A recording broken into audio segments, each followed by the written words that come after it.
Supreme Rice. Since the 1930s, supporting Louisiana farmers and communities throughout Louisiana. To find out more, go to supremerice.com. Live at lunch. You are looking live. Live at lunch. Live at lunch with Ott and Hanny on 104.5 ESPN, Baton Rouge. What the hell's going on out here? Now, here's Jimmy Ott and Charles Hannegriff. Yeah, for some reason or another, you sound a little taller on radio. Is it live? Is it live? Is it live? From Rufino's on Highland Road, welcome to Lock of the Week Friday, presented by Tex Morris and Edward Jones Investments here. I'm Charles Hannegriff, along with former Tiger Richard Dixon. Jimmy Ott will be with us a little bit later on in the show for the last 2 hours of the show. Chris Macero's with us, Troy Macker's with us, Bruce Marshall's with us. We do our picks on Fridays. Max is off getting married again. Not himself, but he's off in another wedding, so he's not with us today, but everybody else is here. LSU and Southeastern on Saturday. Saints up in the Pacific Northwest against the Seahawks. Rich, good morning. How are you? I'm doing good. I always know when you walk in exactly how your son's team did the night before. You're in a pretty good mood. The Lions win again last night, so that's happy good. For the win. Got some improvement. Try to let him back in the game. But, coaching moment? Coaching moment. We got a coaching moment last You almost night. blew a lead in the second half? Yeah, bad. It was 20-0 at halftime. We win the game 33-32. They probably thought we lost the game when I talked after the game, but, we're going to get better. Always nice to provide a teaching moment in a win, right? Oh, yeah. So that's good. All right, we had a chance to look at the film. You've looked at it more than once now of LSU and Florida. The film study's up. If you'd like to take a look at it on the Handycast on YouTube, search film study. It's right there. About 35 minutes worth of film breakdown. After going back and watching it yet again, what did you see? There's a lot of good things. It's just consistency. It's having 3 or 4 or 5 good to great plays in a row. We have opportunities. We have one guy miss a block, somebody not climb the next level. It's hard for us to get in a rhythm right now is what it seems like to me. I think the first 2 plays we looked at kind of put it in a little bit of a microcosm, because the first play that we looked at was a garden variety 6-yard gain off the right side. Play gets run a gazillion times every week by every team in the country. They run to the same side 4 plays later, 5 plays later, and get stoned. The first play goes for a 6-yard gain. The second play goes for a 3-yard loss. And the same guys were over there blocking or not blocking on the second one. There's nothing wrong with the design there. Yeah, It wasn't a design deal. It was just execution. The first play, everybody gets a hat on a hat. They get guys, they get a push. And like I said, even the first play, it's what you want on 1st and 10. You get a 6-yard gain. It could have busted for a little bit better, but you're going to take that. I mean, everything can't be perfect. But then you get to the 3rd and 1, and it's just we completely whiff on 2 guys, and they fill the hole and stop us for a loss. I think we can. We've got a much better understanding now than we did a week ago of what they're doing right now. Brian Kelly explained it pretty well. He's very transparent. We're calling plays in a complementary level through the first 3 weeks. What does that mean? It means we got a really good defense. It means that we got a very good kicker, a very good punter. And even though they gave up a couple of returns last week, they've got confidence in their coverage games and their return games to control field position. Also, we found out Monday, Garrett Nussmeier's been nursing this injury. It's been going on for a month. We certainly suspected after the Louisiana Tech throw at the beginning of the game that something wasn't quite right, but we didn't know. And we still don't know exactly how he feels, but Kelly seems to say he feels a lot better. That's why he's going to play in this game. We'll get to that. But this has all been taken into consideration when Joe Sloan calls plays. Every offensive coordinator gets, play calling. It's terrible. If it works, it's good. If it doesn't, it's terrible. And for Sloan, like every other offensive coordinator, and almost exclusively when coordinators get called out, it's for being too conservative because everybody else would throw the ball 50 times a game. All right. So now that we know that, now that we know the rest of the story around this play call, and what do you think of the job that Joe Sloan has done, given the parameters that he's been asked to operate under? I'm giving a B plus. Because I get just as mad as everybody when we're watching the game live. I watch the game as a fan. I get emotional, jump to conclusions, probably say some things a little off cuff, and then, Sunday I go watch the film. I'm like, that wasn't the case. I mean, it wasn't a bad play call. The design was there. But to me, the torso injury just makes a lot of sense to me. If you go back and watch 2 games ago, there were a lot of quick throws where Nussmeier would have to turn and rip it real quick, and he just didn't, and he gets to his third read, and he just doesn't get to the quick stuff. And when I'm thinking about your torso, I mean, that's something he's got to get the ball and turn and rip it, and that's something that's going to really affect your torso, and I think that might be causing some of his timing to be off. Okay, so torso is a pretty vague term when it comes to exactly what we're talking about. We're talking really probably about an oblique. Yeah, that's what I consider it the oblique, and that's it's all the same right terminology, but this oblique is what is really hurting. And that's when, when you're turning to put your hips into it. I mean, you're flexing your stomach, and that is all your oblique muscle that you utilize to turn and just rip the ball. So I think, when he said that, I was like, okay, those throws that I was kind of getting on the Nussmeier for make a little bit more sense now. You can play through it. Drew Brees had this injury late in his career. I don't remember if 17 or 18. I forget which year exactly it was, but he had this. It bugged him all year. You could tell on the deep balls, and Brees never had this bazooka arm anyway, but you could tell that there was a reluctance to throw the ball down the field very far. And what we saw, Rich, is the balls that are in the air from 20 to up to, I would say, 30 yards. He's okay. He's got enough zip on the fastball. It's not the prettiest ball you ever see, like the one that Xavier Thomas had a lot of wobble to it. 25 to 35 yards, 25 to 30 yards. He's probably okay. Past that, we got to see it. Now Kelly's suggesting that he's ready to throw at that level. We'll see. I don't know that they are going to dial that up anyway in this game, but we'll see. I was trying to explain it to somebody yesterday, and people are trying to, oblique or torso. What does it feel like? And the best way I can describe it to anybody, if you ever had like a bruised rib or something bruised and you sneeze or cough, and like you're scared to laugh, that's the same feeling you get when he's trying to turn and rip it. He's scared to really turn it and put it all into his torso and rip the ball down the field. And even if he wanted to, there's a pain tolerance. You can do it. It's in the back of your mind, like this is going to hurt when you're trying to go throw it. The pain tolerance, I think he's exhibited an awful lot just to get through all of this.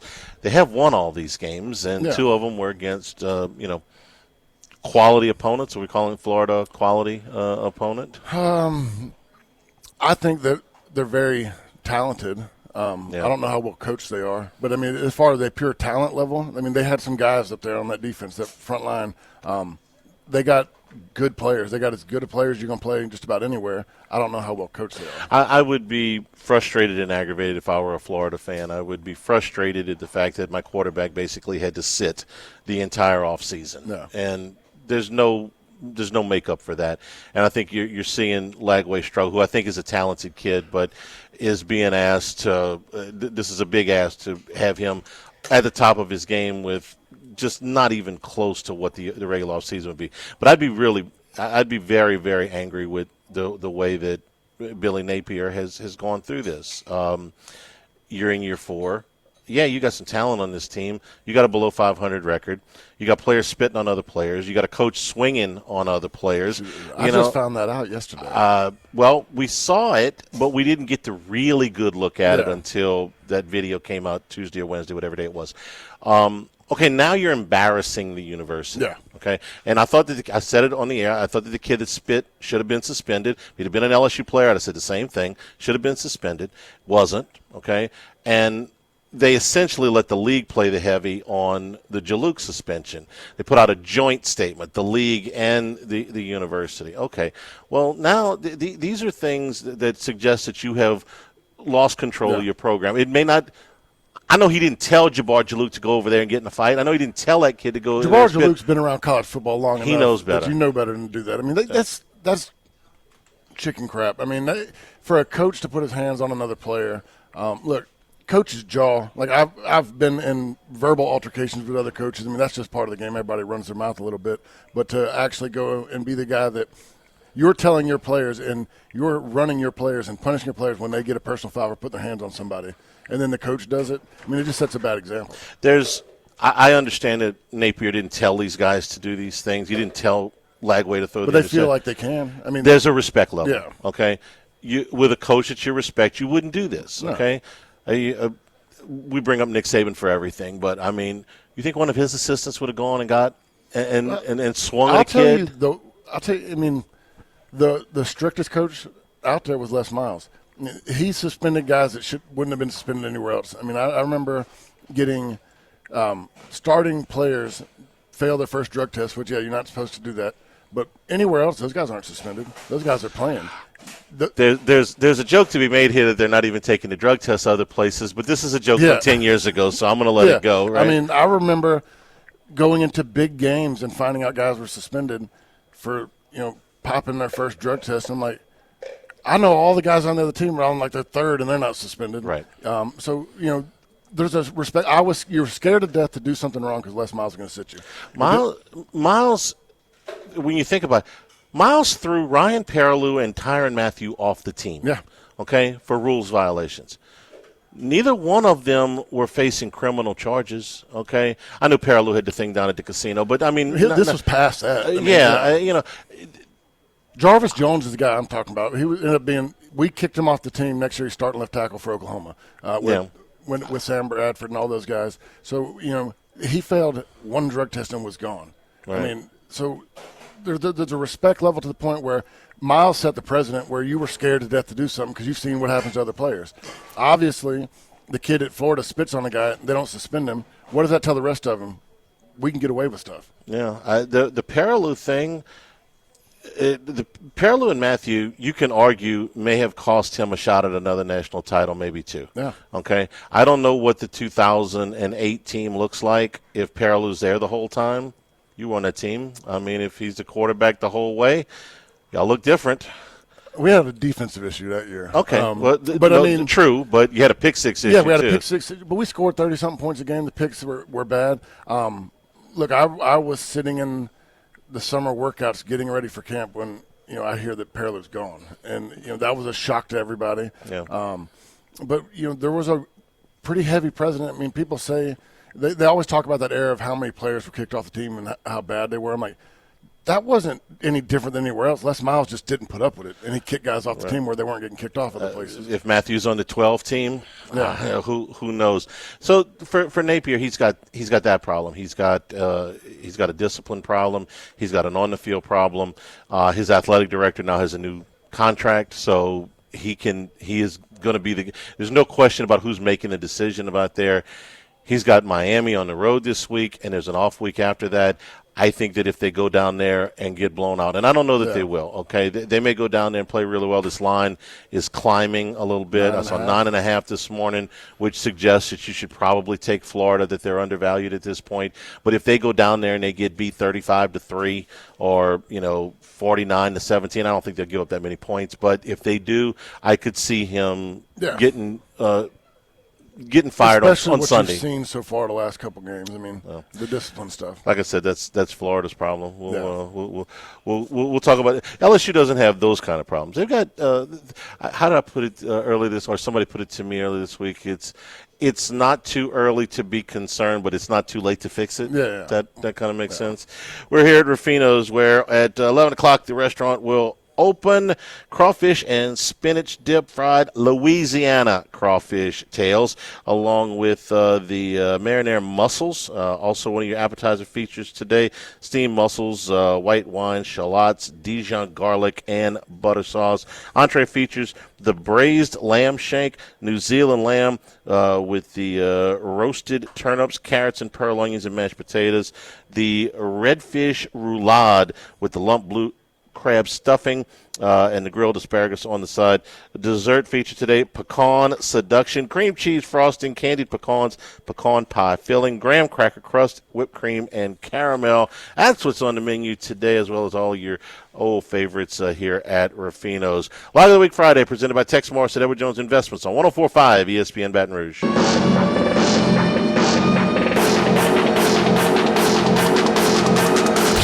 It's Lock of the Week Friday, presented by Tex Morris of Edward Jones Investments.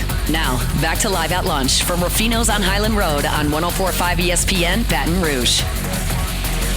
And we're also brought to you by the Morris Insurance Group. For those of you that have those big boy toys that are a little bit tough to insure, your boats, your trailers, your RVs, your fishing camps, your hunting camps, your motorcycles, your tractors, all those things that are not exactly garden variety, or if you're in one of those areas that requires flood insurance, contact the Morris Insurance Group. You can get a quote at morris-ig.com. They also do auto, homeowners, and commercial insurance, but these hard-to-insure items, they want you to look again. Take a shot with one of these quotes online or that personal touch. Talk to my man Buzzy Hydale, 225-201-0007, 201-0007.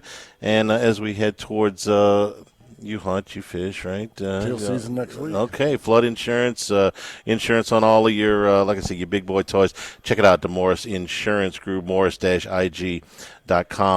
Rich, the offensive line was the biggest concern coming into this season. What kind of grade would you give them through 3? Because it's been mostly the same guys. We went in that first game and said, he's going to rotate 8. That really hasn't been the case. Yeah, I mean, I'd give them a B-plus in the pass game. I think that, they've pretty kept Nussmeier upright. They've given up 3 sacks so far through 3 games. Offensively, I'm giving them a C-minus, D-plus. I mean, there's good. There's a lot of good out there, but we're just not doing it very consistently right now. The most encouraging thing to me is I don't see guys that are overwhelmed. No. I see guys that are capable of it. I'll give an example that you pointed out on the film this week. Paul Mubenga, okay? Mubenga was forced into the starting lineup probably before they would have liked to put him there last November. Out the rest of the season, he was okay. Had his, took his lumps. And as we started this season, okay, is it going to be him? Is it going to be Cohen Eccles? Even Karius Kern took a little turn over there. He's held that position down, and you're starting to see some progress. Yeah, here. I think he's the best left guard we have right now. He's a guy that's really improved from last year. And look, was he a true freshman last year? I don't know, redshirt true freshman. I got to look. Eligibility these days. They're all going to get 5 years next year, according to Brett Bielema yesterday. He says, hey, like this little under-the-radar tweet is like, yeah, by the way, next year we're going to 5 for 5. 5 years of eligibility. I'm like, look, man, between him saying that and Diego Pavia going for a 7th year of eligibility, which he doesn't even want apparently, I've lost track of some of the classifications. So let's just say he was a freshman. But he's just grown. He's getting to the second level. He's violent with his hands. When they are all assignment sound, he blocks very well.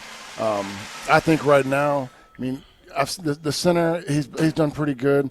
I think both tackles have struggled a little bit in the run game, and it's just a lot of just technique and hand placement and foot placement, working together with the tight ends. I think one of the plays we talked about, the 3rd and 1 that got blown up, it was on Weston Davis and Bauer Sharp, and it was simply just Weston Davis lunge, gets his head over his toes, starts leaning. Bauer Sharp takes a short step. He doesn't gain a lot of ground with his inside foot, and they leave the hole open. So there's times where we show you where they do it correctly, and we get a nice run, and it's blocked well. And then there's times we come back 2 plays later and just have a bad technical issue. Mubenga's a redshirt sophomore, by the way, so this is year 3. I think that Weston Davis is a standard case of a guy who's capable. You see the athleticism, you see the size, but you see a guy whose technique, in my opinion, is not there. Yeah. Really, really struggling with that. That's something that, okay, if he's not better in November than he was in September, then we probably got a coaching problem. Okay. Yeah. Same thing with the other young player. I think Tyree Adams has been better on the left side than Davis has been on the right. Okay. They tried something at the end of the game that worked, which was an I formation. And Kelly, before he, walked it back, went crazy in the post game and said, what's wrong with our running game? Did you see the 51-yard run? Yeah, I also saw the rest of the game too. But it was out of an I formation, kind of a power backfield. 3 tight ends, 2 backs. Yeah, and you had a defensive lineman back there. How much are you buying into this, that this could become part of the offense? I pray to God it does. I love every bit of it. In certain situations, I've never understood a shotgun snap in 3rd and 1. I've never understood a shotgun snap on 3rd and goal from the 1. Like, that doesn't make sense to me, especially when, we're 4 years. Like, we had 4 guys drafted on the offensive line last year. I wouldn't trust them to block in 3rd and 1 in a similar situation. I don't think there was much difference in the run game from last year to this year to this point. So that comes back to kind of what you said with a coaching style. I think it's technique and hat placement. It's when I watch it, it's footwork and hat placement and just getting that jump off the ball and getting the first push. But when you saw everybody with their hand in the ground and everybody trying to get momentum going forward, and you got into that situation, we busted for 51 yards. And I'm not saying that's going to happen every time. We had numbers. We covered everybody up. But that's the first time I've seen us get a push in a long time. I've seen us push guys off the ball. So I hope it stays for critical situations. I'm not saying every time, 3rd and 2, do what you do. I mean, keep your options open. But when you're in a critical, 1 yard to go, I hope it's something they keep in the playbook. To do that, they have to practice it. Yeah. For a lot of coaches will tell you, why are you in the shotgun on 3rd down and 1, on 4th down and goal? To kneel out the game, okay? Because that's what we do. We don't practice under center. So to do this, you have to practice under center. I feel like that's new. I mean, I've heard a lot of that in like the last, maybe I say new, in the last 8 to 10 years. I think it's a cop-out. I think these are the most important plays of the game. These 3rd and 1s, these 4th and goals, these are the most important plays of the game. And damn it, I want to have that club in my bag. So I'm going to take the NFL, however many periods you need to get it right. I'm going to have this available to me. The NFL has been rotating from shotgun to under center as much as my entire life. The coaches are going to tell you that they've got all week to work with those guys, and they're limited to 20 hours on the field this week. That's convenient, right? It's convenient, and I don't believe that either. I know that those guys, like you're technically there 20 hours. You're doing another 20 hours worth of work in that building by yourself. Also, in addition to getting under center to take these snaps, you have to have a fullback, which they do not have. Sean Jordan's not walking through the door, okay? So last week they put Jack Pryburn. How comfortable are you with one of your starting defensive linemen back in the backfield for however many snaps? Or maybe Donovan Green is who I got in my mind for this job. The 3rd tight end, who's now the 2nd tight end with with Trades Green out. He looks the part. Look, I mean, I think Brian Kelly was dead on when he said it. When Matt asked the question, he's like, "How are you going to have a fullback, right?" Go look at the NFL. There's like 3 listed fullbacks in the NFL. Tight ends play fullback. I played fullback when I was with Detroit. You have to be multiple, and I think that, like I said, I think Donovan Green could be great at it. Bauer Sharp did a pretty good job at it. That was his most explosive block I've seen when he had his hand in the ground, and he got forward momentum. So I think that they got pieces. But look, you've seen NFL teams, college teams. Who was it last year? Defense, Ole Miss with but they were handing him the ball. Yeah, I mean, that's even crazier. Right. But, I mean, it can be done. Like, Pyburn's an athlete. I'm sure he carried the ball at some point in high school. Probably played some offense. Typically, your best defensive linemen are there because they're super athletic and they played offense in high school. That doesn't bother me. Pyburn will put a hat on you. No. He does not shy away from physicality at all. He's not a speed rusher that is never going to be able to bull rush. Okay, he's a physical player. So if you're going to they got those 2 guys back there. Okay, but you got to work on it. Yeah, okay? no, and obviously they worked on it enough to be able to run it in that situation. So I'm all for it. I'm gonna go ahead and say that Garrett Nussmeier takes snaps from under center every day, whether it's in actual practice, like situations, but they warm up taking snaps under center every day. Okay. And how many snaps under center have they run a game? Is it 1-2%? Maybe. Yeah. I mean, it's a couple quarterback sneaks in that play is all I can think of. They all worked. Yeah, they all of them. How about that? We're brought to you by Coastal Capital Advisors, your full-service financial planners when it comes to retirement. No 2 situations are alike. So let them work with you at Coastal Capital Advisors, your business partners, your legal team, and tax professionals to make sure these goals are achieved. Let them work for you as they have worked for me. Phil Fontenot and his staff online at coastalcapitaladv.com, or you call 337-981-1376. Advisory services provided by New Age Advisors, doing business as Coastal Capital Advisors, member FINRA SIPC. Live at lunch from Rufino's 104.5 ESPN Baton Rouge.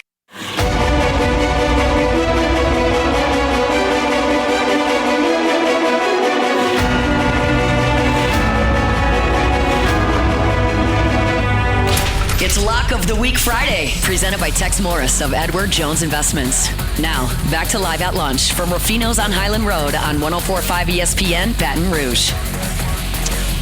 And we return here at Rufino's. We're also brought to you by Louisiana Health and Injury Centers, helping you deal with pain and discomfort, those things that are keeping you from getting around as well as you'd like or keeping you from getting a good night's sleep.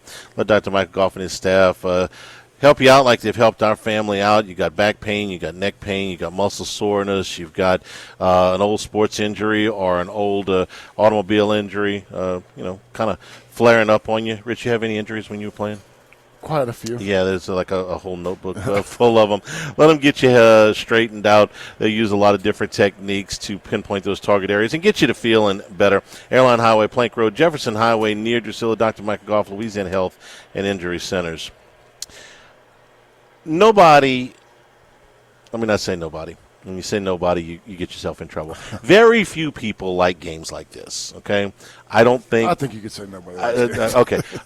The one group of people that I would say like these games are the backups that get a chance to play that ordinarily would not get a chance to play. And if there is a walk-on on LSU's team that has been out there for 4 years and busts his butt in practice every day and gets to only dress for the non-conference home games, and this is the only game he's ever going to get in, and he gets to take a picture with his parents at the end of the game on the field. And I love that story. Yeah. I don't love that story enough to play these games, but que sera, it's what it is. Every year when we have these games, and when I'm talking about FBS versus FCS, it's always get in, get a big lead, get your starters out, and go home. And sometimes it works like this. Last year when they played Grambling, game was over in 5 minutes. They played Southern, game was over in 5 minutes. Or two years ago, they played Grambling, I'll say. But sometimes it's not. Last year was 23-21 with Nichols in the third quarter. The last time they played Southeastern, it was 24-0 going to the fourth quarter. The fourth quarter, okay? That was in 2018. Joe Burrow was the quarterback, okay? Yeah. He wasn't 2019 Joe Burrow, but Joe Burrow was a doggone quarterback, okay? Jefferson and Chase were on that team. They weren't Jefferson and Chase yet, but they were on that team. And it was 24-0 going to the fourth quarter. So you tell me, you've been in games for LSU before where you know your opponent's outmanned, and I know how you prepared, but the mindset of the team going into this game, they would love to have a 5-touchdown lead in the third quarter and empty the bench, but it doesn't always work that way. It's tough. I've always told you the way I motivated myself was I was scared to death of being embarrassed. Like if I was playing in the third quarter, I thought that I felt like we were losing the game. And you got 70 guys you're really relying on in a game. That getting all 70 to feel that way is damn near impossible. This is when people are kind of in the back of their mind, maybe talking about Ole Miss. It's tough, but you hope that you can have a couple team meetings, a couple players meetings to get together and be like, guys, I don't want to play in the fourth quarter. Let's do our job. Let's fix the things that we need to fix.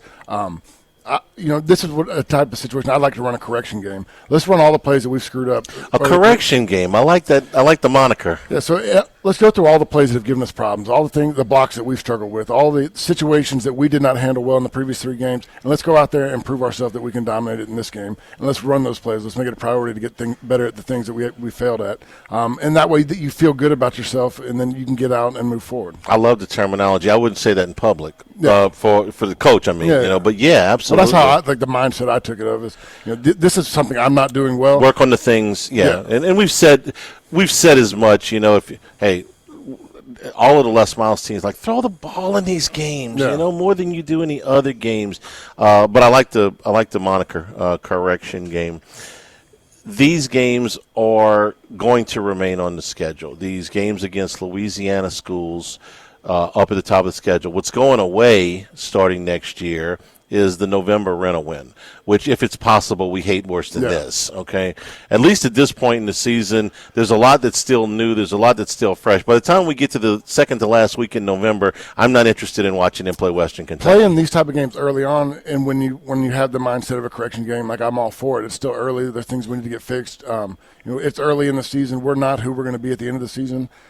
Playing that to your second or third last game of the year, it's too late to fix anything at this point. Yeah, well, you are who you are exactly. at that point, and that's the game that's going away next Tuesday. In case you missed it, LSU is going to find out their annual opponents. This was interesting yesterday. This came in at the end of the show that this was going to happen. That they will look at this every 4 years. I think this is one of the best things that the league has done in regards to scheduling since I've been covering the team. Because I have not agreed with one damn thing they have done since I started covering the team in '93 and was watching before that. They have not done one scheduling thing when they have reset it in '92, in 2002, in 2012, and now. They've not done one, up until now, not done one thing that is remotely fair. Okay, I think they're going to do that next week. Somebody asked me yesterday, is like, okay, you can be king for a day. What would you do? I said, I get to be king for a day. Hang on. Here's what I'm going to do. We're going back to an 11-game schedule in a 10-team Southeastern Conference. You're going to play 9 games. You're going to play everybody every year. For my 2 non-conference games, I'm going to play 1 power conference team in Tulane. La, la, la, la, la. I'm done. Perfect. Okay? That's none of that is going to happen. But if I were – because you say, well, you're taking away a game from us. I'm taking away this game. Yeah. Okay? I'm taking away this game. So it's a cash grab. It's a rental. It is what it is. So that's – I've seen more injuries, which – knock on wood, in these type of games because guys aren't mentally all the way in. They might take a play off at the end and get rolled up on, and that's where I get frustrated is when you're on the field too long in these games and you're starting to lose a little bit of focus. You're not moving as quick, and that's when you see some dumb injuries happen. Which brings us to Nussmeier. And would you play him in this game? Now, the decision has been made. Kelly made it on Monday, and he reemphasized it again yesterday, both in the media session and at the coach's show. He feels like Nussmeier's on the other side of this injury. He feels like there's more benefit to him playing than sitting. I don't necessarily agree, but I don't have the access to the information that he has, and I certainly don't know how Garrett Nussmeier feels. To me, it's speaking out of both sides of your mouth when you're saying that he's not going to be able to get 100% ready until he has a bye week. Well, then give him a bye week. But now he's healthy enough to where he can play. So it makes no sense to me. Like, if he's hurt, okay. But he's not going to be able to get right until we get to a bye week. But he's healthy enough. Yeah. This is a game when you could say, hey, let's give him a bye week now. It doesn't make sense to me, the wording. But like you said, I don't have all the information. I love that Brian Kelly is candid, okay? And at this point in his career, he can afford to be, but he doesn't have to be. No. He's granted unlimited amount of access to the media as you can have in this day and age. Okay, yeah. I mean, the next coach, my guess is, will not be as forthcoming with his. Yeah. It's just a guess. Okay, the ones before this certainly weren't. But sometimes he does say some stuff where you got to go, come on, man. And that's one. And it wasn't even the biggest come on, man from yesterday. Yeah. He got asked yesterday about the annual opponents. He goes, well, Scott Woodward knows, but I don't know. Come on. Yeah. Really? You know Scott Woodward knows really? He didn't push? Scott, I want to be surprised on Tuesday. Come on. No. I mean, it'd be like, me saying, hey, Jimmy, where are we doing the show tomorrow? It's like, I know, but I know, but I'm not going to tell you. Just wander around from restaurant to restaurant. You'll find me eventually. Come on. I got a kick out of that one, too.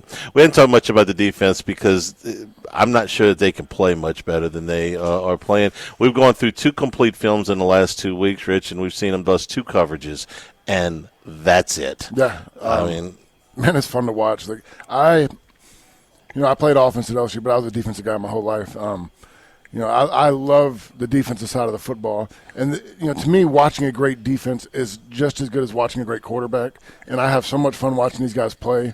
And it's a mindset to the fact that we talked about last year, missed tackles and everybody missing tackles. We've had some missed tackles this year, but it's the way that the rest of the team is flowing to the ball and everybody's hair is on fire. And if one guy misses, the next guy's hitting them. It's just a true team defense, full out 100% effort, and guys flying around. And I'm okay with flying around 110% and missing a tackle when the rest of your guys are doing it too. And it's just fun for me to watch because the guys are having fun. There's big plays, big play opportunities in almost every call that Blake Baker decides to run. There's nothing I don't like about this defense. They are giving you everything that if you have your checklist, what do I want? I want outstanding front people. Okay, well, they've got that. Guys that can play the run and the pass, well, they've got that. I want to have some depth up front because I can't wear these big defensive linemen down. I don't think anybody's playing more than 60% of the reps, and most of these guys are playing between 45 and 55% of the reps. So I got fresh legs up there. I want sticky cover people. I mean, for the last 3 years, we watched guys run so wide open that at times you wondered if they stepped off the sidelines. So I got sticky coverage, and I've got some depth back there. I want to have some versatility. Well, all I got to do is show you a picture of number 7, and I can put him a bunch of different places, and I'm going to have you describe one of the plays you think he kind of, I don't want to say baited, but he certainly disguised something that led to one of Lagway's interception, the one for the touchdown. They've got all of those things. They have very short tacklers. Yeah, they've missed a few, but not very many. And the coverages that they've busted have been some, and it's 2, okay, and out of 135, I think, snaps in the last 2 weeks.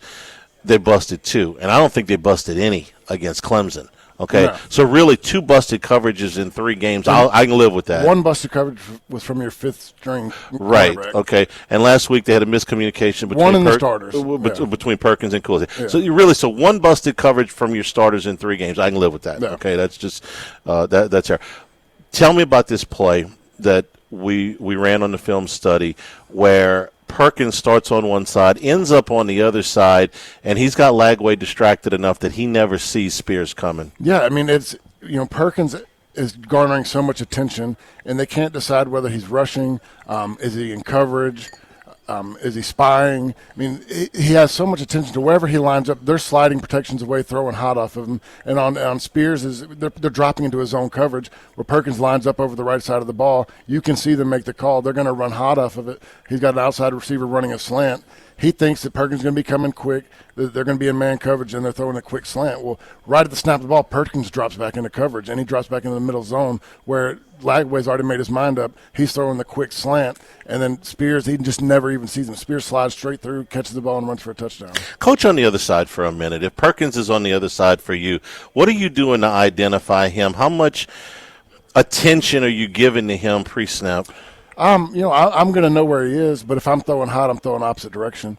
I'm going to try to keep it to where, I can worry about him in the rush, but I have a plan for him if he rushes. But, I mean, I say that, then he drops back into coverage and deflects a pass. I mean, he's a tough guy to, kind of play around right now. And it doesn't, especially when Weeks is in there, because Weeks to me is – Perkins is elite, but I think Weeks is just maybe a quarter step behind him in his quickness and speed. And when you got both those guys and you don't know which way it's coming from, it makes it even harder. Now talk to me about Devon Keys, who was put into this game 3 snaps in, essentially, with the Weeks ejection. And this kid plays 14 tackles. Yeah. Plays lights out. He's a guy that just has a motor. He's a high football IQ guy. He doesn't look lost out there. For a backup guy coming in 3 snaps into the game and then just not missing a beat. I don't feel like he was out of place one time. He was playing fast. He was in the right spots. He's just a guy to me that Blake Baker, and this is all about coaching because I've seen where great coaches can do it, and great coaches spend time with everybody. They make sure everybody's on the same page. Okay, coaches make sure their starters are right. And for me, this is Blake Baker spending time with everybody in that room, making sure everyone is 100% ready to roll, and that he's making sure that every guy is able to play. Devon Keys is starter quality. On most other teams, he would already be a starter. He played very well in the back 3, maybe 4 games of last season. And if it were not for the experience in front of him, he would be starting. I'm also impressed with the fact that it's one thing if Weeks gets hurt in, let's say, the end of the La Tech game, or he pulls something happens in practice, and he's got all week to know. Well, he obviously prepared himself like a starter because he's in the game on 3 snaps, 3 snaps into the game, and he plays at starter quality, which means, in my head, he's prepared himself all week to be a starter, even though he knows going in the game he's not. That's impressive to me. That's maturity also. It's maturity. It's willingness to engage. But to me, that is the responsibility of a position coach. And I know Blake is with the linebackers. He's going to make sure those guys are engaged. There's times when I've seen coaches that aren't really spending time with the backups. They're talking to the starters. They'll question and embarrass the backup to make sure he's paying attention, but they're not engaged with him. Everybody seems engaged. And look, Zach Weeks, true freshman, gets in and there. Singleton and Zach Weeks. Everybody was ready to play. They really were. We're brought to you by Total Maintenance, AC and heating, generators, electricity, plumbing. Total Maintenance, your one-stop sales and service shop for all of these needs. Since 1980, their slogan has been service today, every day, so nobody's got to go to sleep hot or uncomfortable. Full-service staffs in both Baton Rouge and New Orleans. Full-service authorized dealer for Carrier, American Standard, Daikin, and Rheem AC units, Generac and Cummings generators, and for all your electrical and plumbing needs. In Baton Rouge, it's 480-1000. In New Orleans, 841-3300. Service today, every day at Total Maintenance. Log of the Week Friday, presented by Tex Morris at Edward Jones Investments on 104.5 ESPN Baton Rouge. It's Lock of the Week Friday, presented by Tex Morris of Edward Jones Investments. Now, back to Live at Lunch from Rufino's on Highland Road on 104.5 ESPN Baton Rouge. Hour number one winding down here. Richard Dixon with us for a few more minutes. Rich, you were also, we do one special teams thing here. The Gunners doing a good job of down in punts. It's really, your two young cornerbacks, P.J. Woodland and D.J. Pickett, were running the Gunners most of this game. And, I just thought the technique was really well. They were both finding the ball. And I think it was a coaching point because you went back and earlier, I don't know if it was a Clemson game, when they had a few hit at the 5-yard line and bounced in. Nobody knew where the ball was. You obviously saw the guys take coaching. They got halfway down the field. They spotted the ball and then got in position and made great plays. Now, they did allow a 20-yard punt return, so it wasn't perfect, but it's better now than it was 2 weeks ago because now we can see those guys. How many times did we punt the ball in this game? Punted the ball seven, I think it was. Yeah, they returned 3 of them for 43 yards. The other 4 were down inside the 20. I'll take that. Yeah. It was three punt returns for 43 yards. That's a little more than I'd like to see, but it's not the end of the world either. One went for over 20, I think. And one went for exactly 20. Okay. That was the long one. So, that skews the average right there. You got one bad one. Really, the other 2 are average. But the ones down inside. This is improving. It's a lot of improvement. Yeah. Chadwick is a big upgrade at the punter position. He's got a little bit more leg, and he's definitely got more of placement. The directional is really good. All right, final thoughts about what you're expecting tomorrow, what you'd like to see tomorrow. I'd like to see everybody, work on the things you've had issues with. Play clean, play fast, and get out early. Yeah, I'd like of the players that I would like to see, of the young players, I'd like to see Harlem Berry. I'd like to see Carius Kern, and I'd like to see Michael Van Buren. Yeah. If I had to list them, those would be the first 3 that I would like to see get. Van Buren hasn't played at all yet, and the other 2 to. One of them's dealing with injury, one of them's dealing with I'd like to see the scheme. A quarter and a half of Van Buren would make me feel good. I'll see you quarter and a half and raise you another half quarter, but half.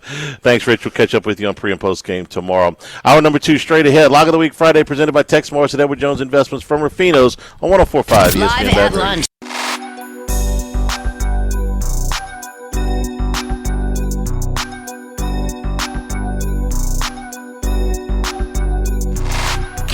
It's Lock of the Week Friday, presented by Tex Morris of Edward Jones Investments.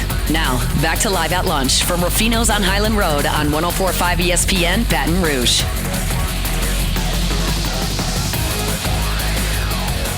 Okay. Lock of the Week Friday, presented by Tex Morris and Edward Jones Investments. Here Charlie, at Rufino's. you're welcome to have all kinds of mistakes, even if it's my fault. So, Okay. Yes, well, yes. Anyway, the Fish were a good result last night. Let's just say that. More than a good result. The Bills played with their food a lot last night. They ended up winning the game by 10. You thought Miami played pretty good.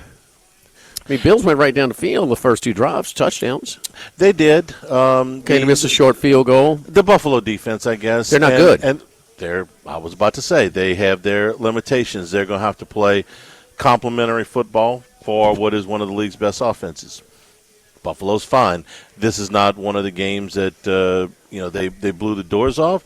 Like I said, they kind of, I never felt like they were really going to lose the game. Certainly at 21-21, there was a possibility they were going to lose the game, but I never really felt like, okay, Buffalo's in trouble here. Did you? When they got the ball 3 minutes to go and they're milking clock, you don't think they're going to go for 2?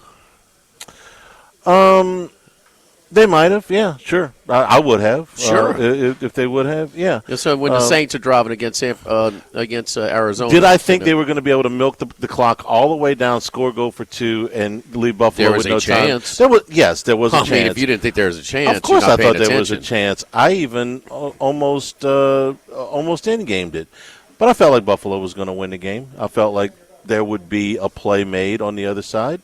There were enough plays made on the other side. Tell you what, though, this was the most. They confirmed it with the stat today. Let me ask you this: did you have that same feeling? You never thought that Baltimore was going to lose to the Raiders. Yeah, I did.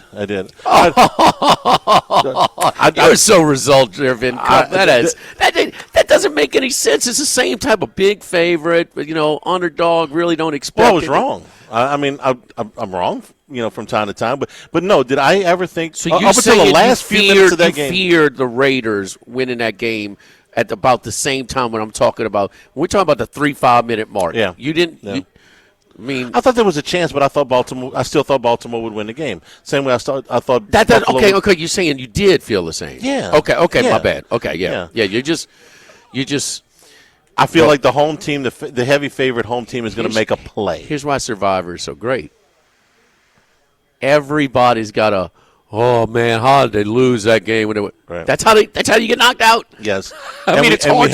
We haven't had that big upset close yet. We've had a couple of close calls. They fell last year. They're not falling this year. Right. They're going to fall at some point. Eventually, so you saw the stat, right? It's NFL teams favored by 5 or more, 4.5 or more. Okay, roughly 15-0. Yeah, it's roughly 14-0. Yeah, something like that, straight up. But I think it's 13-0, 7-6 ATS against the spread. That's about right. Yeah, I think so. They're coming. It's going to happen. It will. We sitting there. I mean, Arizona, Carolina would have been an all-timer. I mean, they can't do anything, and I understand. 95% of people listening didn't watch one play of that game. But they're up 24-0. Bryce Young looks horrendous again. And then Arizona just goes a little soft defense. They start nickel and diming them. They get an onside kick. Boom, boom, boom. They get a stop. And then, man, they're at the 35. They're 35 yards away from stealing that game, down 5. That would have been an all-timer. And when you're talking about these little dink and dunk, nickel and dime, I felt like last night was as dink and dunk, nickel and dime as you've ever seen. Tua, yeah. Tua, but even Buffalo, they put the stat up this morning, 1.6 air yards per attempt for the quarterback from the line of scrimmage. So even Allen ended up 7.6 yards Buffalo, per attempt. 1.6 or for the game? For the game, for both teams combined. Because I knew Miami was short. Buffalo was that short too? Yeah, well, Josh Allen's yards per attempt end up getting up there to 7.6, but those balls weren't in the air very long. I understand. And Tua's average was 4.3, which is about as low as you can get for a starting quarterback over the course of a game. But it was effective. It was working. The Buffalo's not good on defense. I mean, Baltimore averaged how much a play? Like 10 yards a play?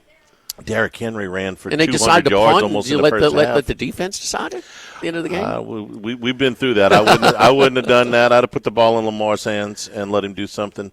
But they didn't. I thought, look, man, the 0-2 teams, Charlotte's last 9 seasons in the NFL, or just under 70% covering the 0-2 teams. Mm-hmm. And this was a lot of points. This was we watched the Colts game, the Miami Colts. It's a different team. Yeah. Okay. Tua was a lot better. Tua couldn't have been much worse than he was in that game against the Colts. The whole Any team. quarterback, could have. That was an awful performance all the way around. And then you just have to watch the game because then all of a sudden Miami can't stop a nosebleed. And then they get like a couple 3-and-outs in a row. I mean, it's just the divisional games, a desperate team in an inflated line. But Buffalo, big picture, man. That defense. Josh Allen, he is great. He's a lock Hall of Famer, first ballot, right? Yeah. Okay. So. I mean, he could only do so much. Now, did he They get stopped on downs against Kansas City late, but that defense is going to make it tougher on him. Just is. I mean, similar, not as bad as Dan Marino with the Miami defenses. I think that this Buffalo defense in the past has been a little bit better, but this defense is not good. They're not. Let me tell you where I think they're better, and this is going to sound strange because this guy's had 2 good years the last 2 years, but I think he's on the verge of like an all-pro year, and that's Cook. James Cook. All-pro? Well, this year he can. He had over 1,000. He had over 1,000 yards the last 2 years, about 80 yards a game. If for you to even bring that up, if he sniffs All-Pro, Charlie, that's really good. If he gets Pro Bowl, that's more than good for what they get to offset. Because you're talking about the complementary, the offense has to try and they're the strength of the team. They have to try and do a little bit more ball control. And no, I agree with. He looks great. He looks great. There was a time not all that long ago where Josh Allen was the Buffalo run game. Yes, indeed. And now Cook. And this is a guy who had over 1,000 yards and 16 touchdowns last year.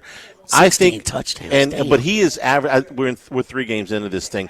He's on pace. He's had 1,000 and 1,200 yards the last 2 years. He's on pace to be more of a 1,600 to 1,800 yard rusher. And if he does that, they're going to be hell to deal with in January. So they gave him all that money, and they did give him a new contract. They gave him a big contract. 25-year-old running back. He looks like in his prime. This is his year. This could be his career year when he's finished. That 1,800 yard, 18, 20 touchdowns type of guy. He's got that in him. Well, that's a hell of a read option. With Allen and what he can do, and then with Cook. So I was Sarah goes nuts. He's texting during the game, and he's got Miami, and he's singing the blues and this and that, and he's killing Tua. I thought Tua was, he's okay. I thought he distributed the ball well. At the end, that's not good. What down was that interception? I thought it was second down, but let me First check. or second is not good. What? He described it. He said, "I didn't see the guy." But he threw downfield, right? Boy, he's going. He's just kind of throwing underneath. It was first down. How much time? 3 minutes and 6 seconds. First you and 10 to Buffalo 21. You're not sweating that loss at that point. I thought when they're at the 21 with 3 minutes to go, I love your confidence. I think if they score, Buffalo's getting the ball back and they're going to score. 3 minutes, they can milk that thing to nothing. And I didn't think that they would be able to do that. I thought that if they scored, guess what? If they do what they did for 57 minutes and dink and dunk and go methodically down the field, they can easily do it. Well, it's a little bit tougher to dink and dunk when you get down inside the 20. Where were they? The 21. They were at the Buffalo 21. Oh, my bad. Okay. So, I figured if they scored, it would leave Buffalo enough time. I thought they were a little bit further away. Because at that point, they score, they go for 2. Let's say they make it. It's 29-28. Allen really only needs about 30 seconds to get them in the field goal. Now, Prater missed an easy one earlier in the game, but he needs about 30 seconds to get them in field goal range. No, I thought they were a little further away. First down though. Run the ball. Try to milk it down. Yeah, use the time. I'm just trying to. I know this. If I'm Buffalo, I'm a Buffalo fan. I'm a Buffalo survivor picker. I don't want to run the ball. I don't want to milk that thing down to nothing. No. Right? And you were a Buffalo survivor picker last night. But via Max. You notice it? He throws Buffalo on us yesterday. He's got to be in a wedding today. So he throws Buffalo on us. He's actually in the wedding? Yeah, I'm pretty sure. Okay. He's on the golf course today with the wedding party. No, so I think Max is on the golf course? So he throws Buffalo on us, and then he sends us this text yesterday afternoon. He's like, 90% of the field is advanced in Survivor. When is the carnage coming? And I'm like, you're telling us this when you just took an 11.5-point favorite? You're rooting for carnage? Come on, man. I have tutored him better than that. That is BS with him. Don't worry. We're going to have a face-to-face when he gets back off the golf course. You see, but we're both on Seattle this week, so we got to come through before we can. Because if the Saints pull the upset, then we're going to be dependent on him the rest of the year. I heard a comment. Actually, Mad Dog in his Survivor knockout, whatever he says, the Saints are due for a win. Well, they're hanging around. Have they been more competitive or about as competitive as we thought they would these two games? More competitive. For me, more competitive. Rattler has played better than I anticipated. In the game, too, for sure. Yeah. Now, I wasn't really that I think impressed this is a game rough spot for them to go to. That's a very good defense for Seattle, and going on the road, I think, is tough. And then the Bills, as if they needed to get the extra half bye before the Saints go there next week. I think that the Saints are going to get some games in the middle part of this schedule. They play the Giants, they play the Patriots, they play the Bears, they play the Panthers. I think they'll get some games in there. Here's the beauty of it. It's like watching high school. You don't know who's showing up. How do you don't know play to play what Sam Darnold's going to do. You don't know play to play what Caleb Williams is going to do. Well, we know. How about game to game with Russell Wilson? They have a little bit. Now, shame on Dallas. How many times are they going to get beat over the top? I mean, badly, especially. That's the one thing he can still do. He can still throw the moon ball. Oh well. You throw for 450, you're throwing a lot of balls. He did. Yeah, I mean, he's true. But, I mean, the one part of his game that hasn't aged out yet is the moon ball. He can still throw the deep ball. I don't care how well or how poorly you throw the ball. You can't get beat over the top in that late game situation like Dallas did as well. But he can't throw for 100 one week. He throws for 4. You just don't know. And Spencer Rattler, I mean, he was way better in Game 2 than Game 1. You know what would stop? Way better. He was. You know what would stop some of those deep throws against Dallas would be if they had a better pass rush. Now, what would have helped them have a better pass rush? Help me out here, Jimmy. He's pretty good. Yeah. Charlie, I got a culinary question for you as I ran the table. I'm feeling my oats right now. Ran the table in Jeopardy the other day. Foods prepared cold. Okay. So I'm real feeling. Now I did Shakespeare 0. The other ones, European history. Bam. Couscous for 400, Alex. As Hank Tierney was my world history teacher in my sophomore year at Shaw, and he said, progress report. If he read his history book as much as the sports page, he'd be doing much better. C-. So anyway, parents love those things. That's why I had to get into the supply course and start writing my own. Anyway, crawfish and spinach dip, the fried Louisiana crawfish tails with the creamy Mornay sauce, artichokes, and wonton chips. Mariniere mussels. I know. Mariniere mussels, steamed mussels, white wine. Charlie, what is the proper name for green onions? Right here. I never called them anything but green onions. Shallots. Okay. Like the Lady of Shalott? The Shallots?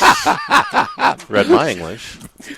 Shallots. Dijon, garlic, and butter. The Lady of Shalott and the shallots. Okay, I got it. Braised lamb shake, New Zealand lamb, rich red wine jus, roasted turnips, carrots, and pearl onions, mashed potatoes. Suggested wine pairing is a Felino by Paul Hobbs, a Malbec out of Argentina. The redfish roulade, lump blue crab stuffing, andouille velouté? Oh, don't ask me. You running the table. Grilled asparagus.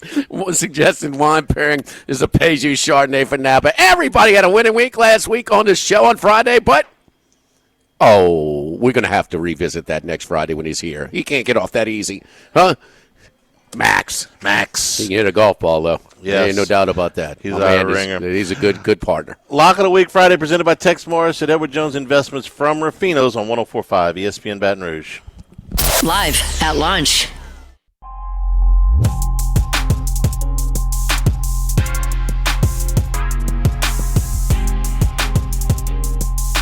It's Lock of the Week Friday, presented by Tex Morris of Edward Jones Investments.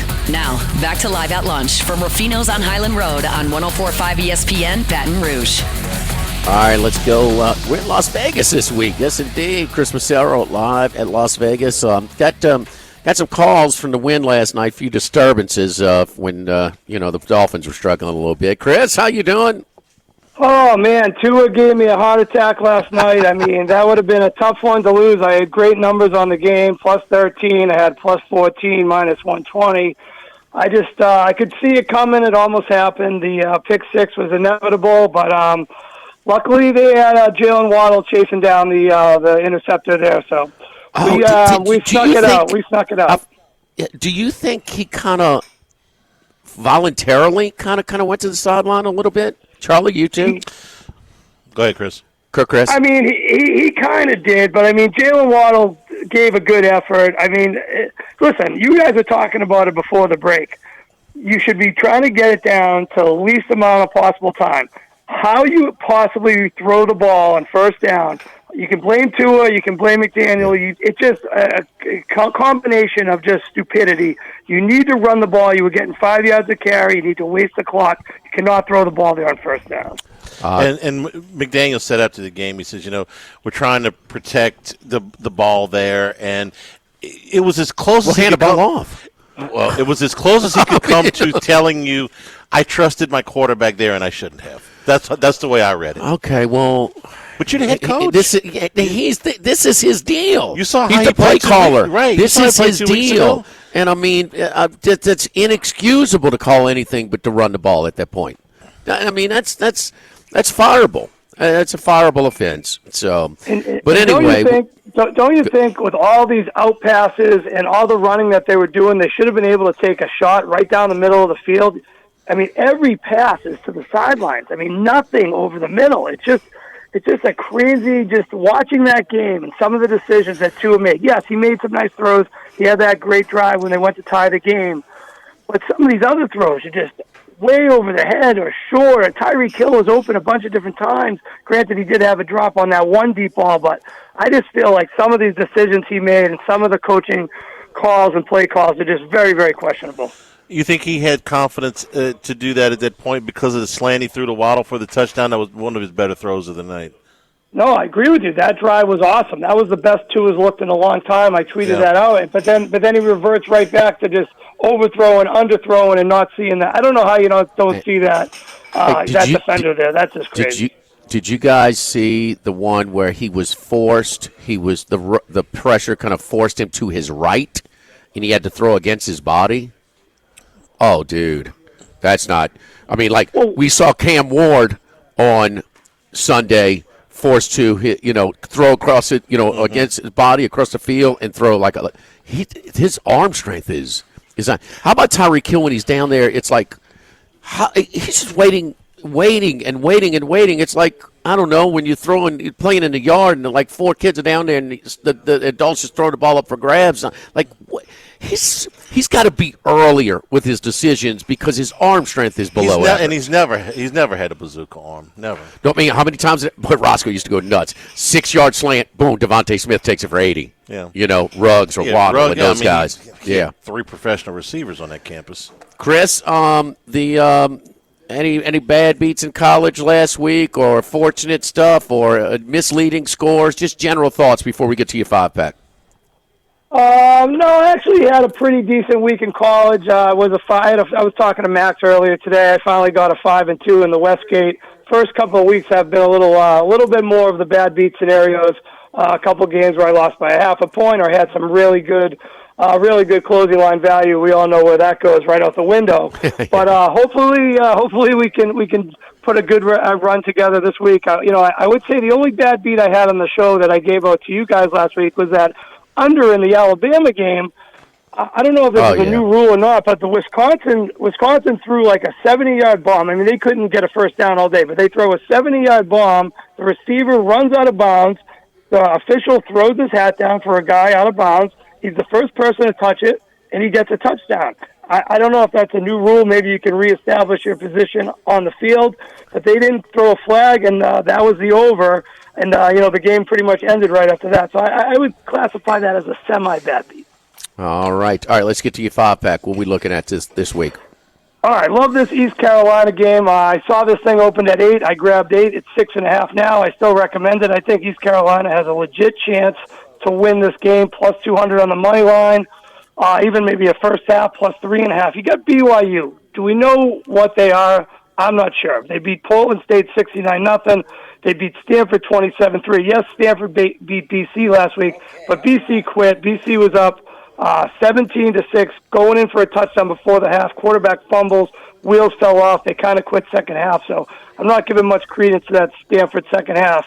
And you got Bear Bachmeier. Yeah, he's a highly touted kid out of Marietta, California, but he's 18 years old, first road game, and we've seen throughout the years and this year as well, Underwood going to Oklahoma, Ty Simpson going to Florida State, the list goes on and on. These quarterbacks making their first road start usually doesn't go well.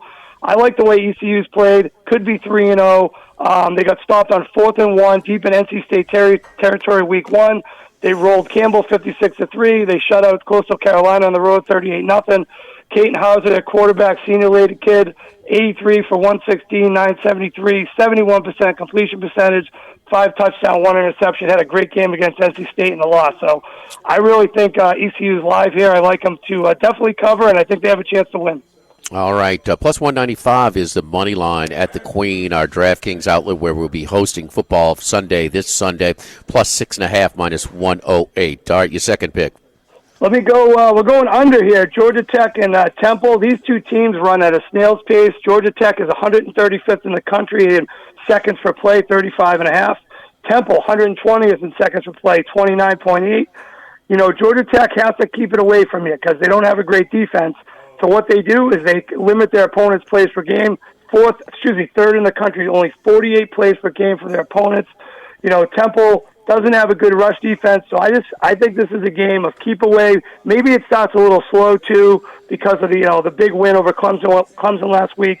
I watched Temple's offense against Oklahoma, not much of anything, and I think it's just a game of keep away by Georgia Tech. A lot of running, a lot of grinds in the clock.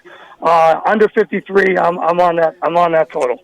All right, it's 52.5 for the show's sake at currently right now at the DraftKings outlet. All right, Duke, man, has been a disappointment, boy. They were sold out uptown, including the guy who's the stadium's named after, Yeoman, was in town in New Orleans celebrating his 80th birthday. But now Duke comes back to town. Some people are a bit critical of Mensa. I don't know, but here's NC State 3-0, but a shaky 3-0. But you're looking at the total, which is 56.5 right now at DraftKings.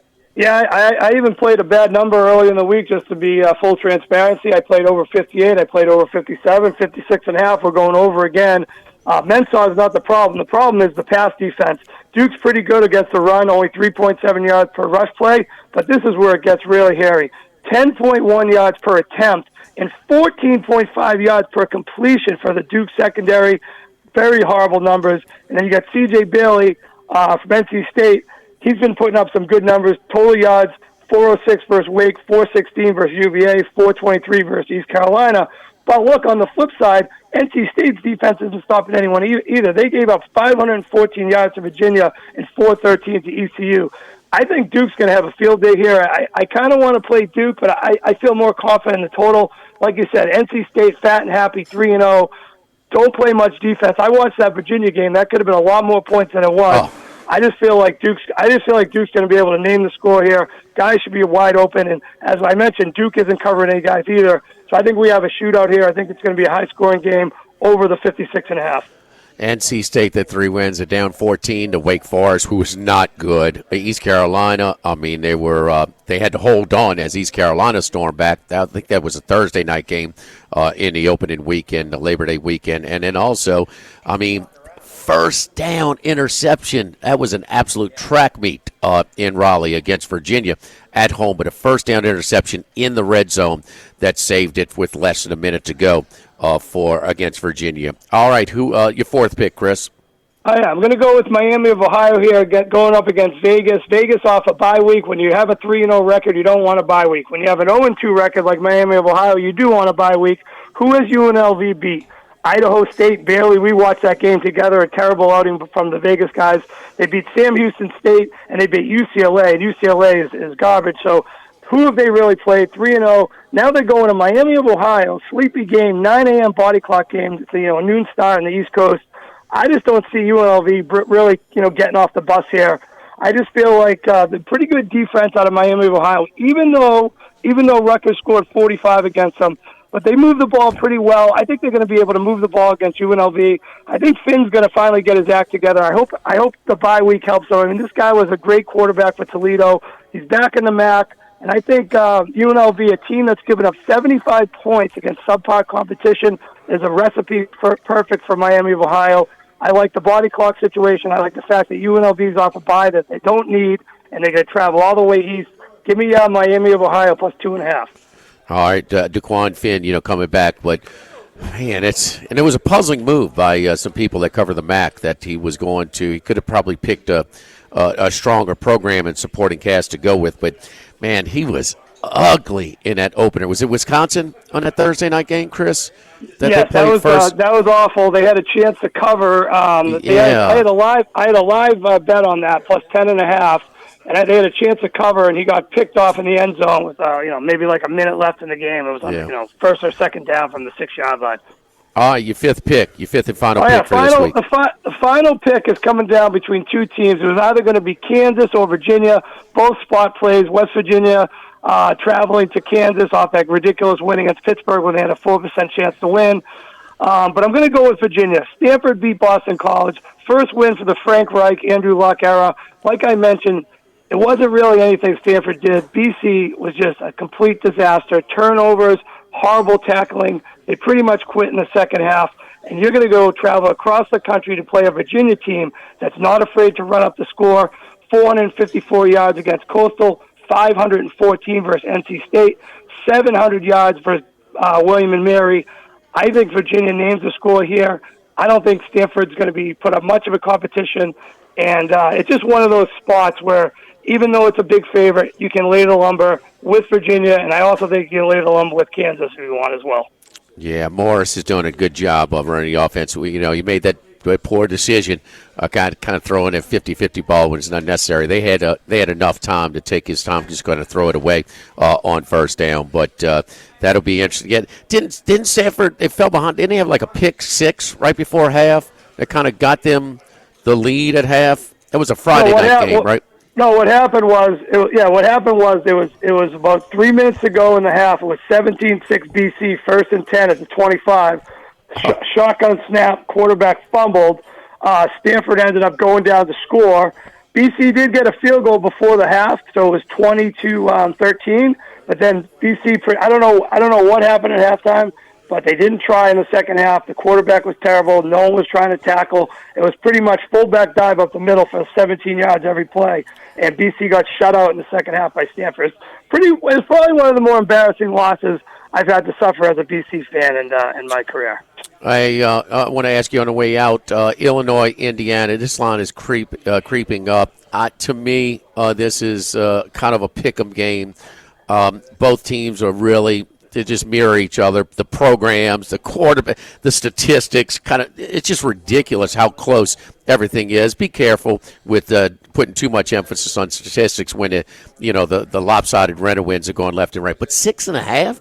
Am I missing something, Chris? I mean, Indiana, you think is that much better than Illinois? I think this is a pick 'em type of game. I agree with you there, and it's been 3 weeks in a row that the so-called sharp money has gone against Illinois, but they just keep getting the job done. Yeah, there's no way. I mean, if you said maybe 10 years ago, maybe even 5 years ago, hey, Indiana's going to be laying, 6.5, and if they win, they have the fast track to the playoffs. It's just it's a crazy scenario in the new NIL era. But yeah, I think 6.5 seems a bit much for this type of contest. Chris, we'll talk to you on Sunday as far as and you get your top 2 picks on Football Sunday live from the Queen, our DraftKings outlet this Sunday. Good luck to you this weekend. All right, you guys, good luck too. Have a great day. Yes, indeed. Don't forget our friends at Legacy Title, Chad Reynolds and Legacy Title for all of your real estate closings. 296-0060, full-service title company servicing all of South Louisiana. Ashley Donald, Mariana Haynes, Adrian Galata, Michael Platt, and Natalie and Bradford Smith. Buying, building, refinancing. Nobody chooses but you. Choose Chad Reynolds at Legacy Title, 296-0060. Lock of the Week. Lock of the Week Friday presented by Tex Morris at Edward Jones Investments from Rufino's on 104.5 ESPN Baton Rouge.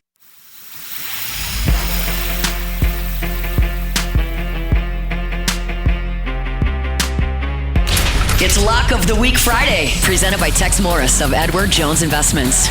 Now, back to Live at Lunch from Rufino's on Highland Road on 104.5 ESPN Baton Rouge.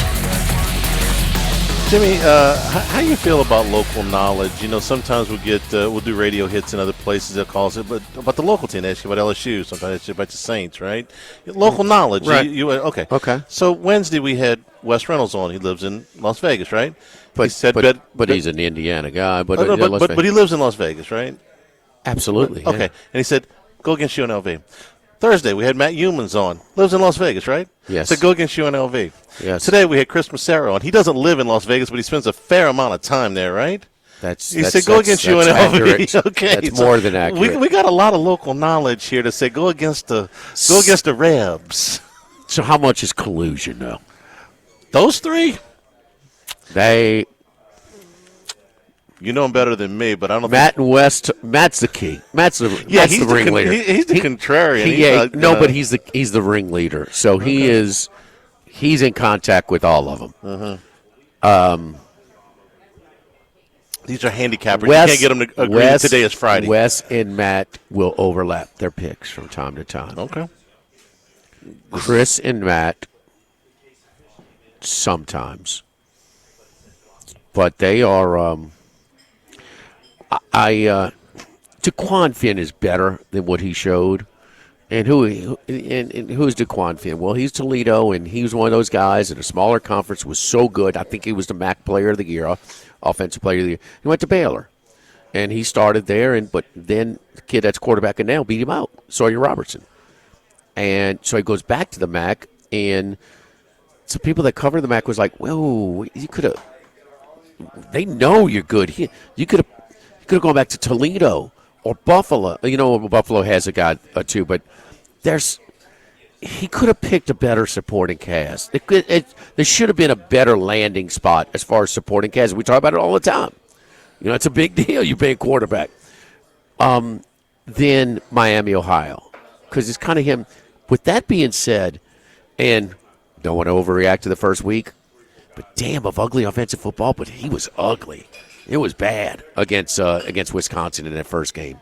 I mean, Wisconsin did nothing on offense, and he throws a pick six. I mean, it was 10-0, and he throws a pick six to make the final 17.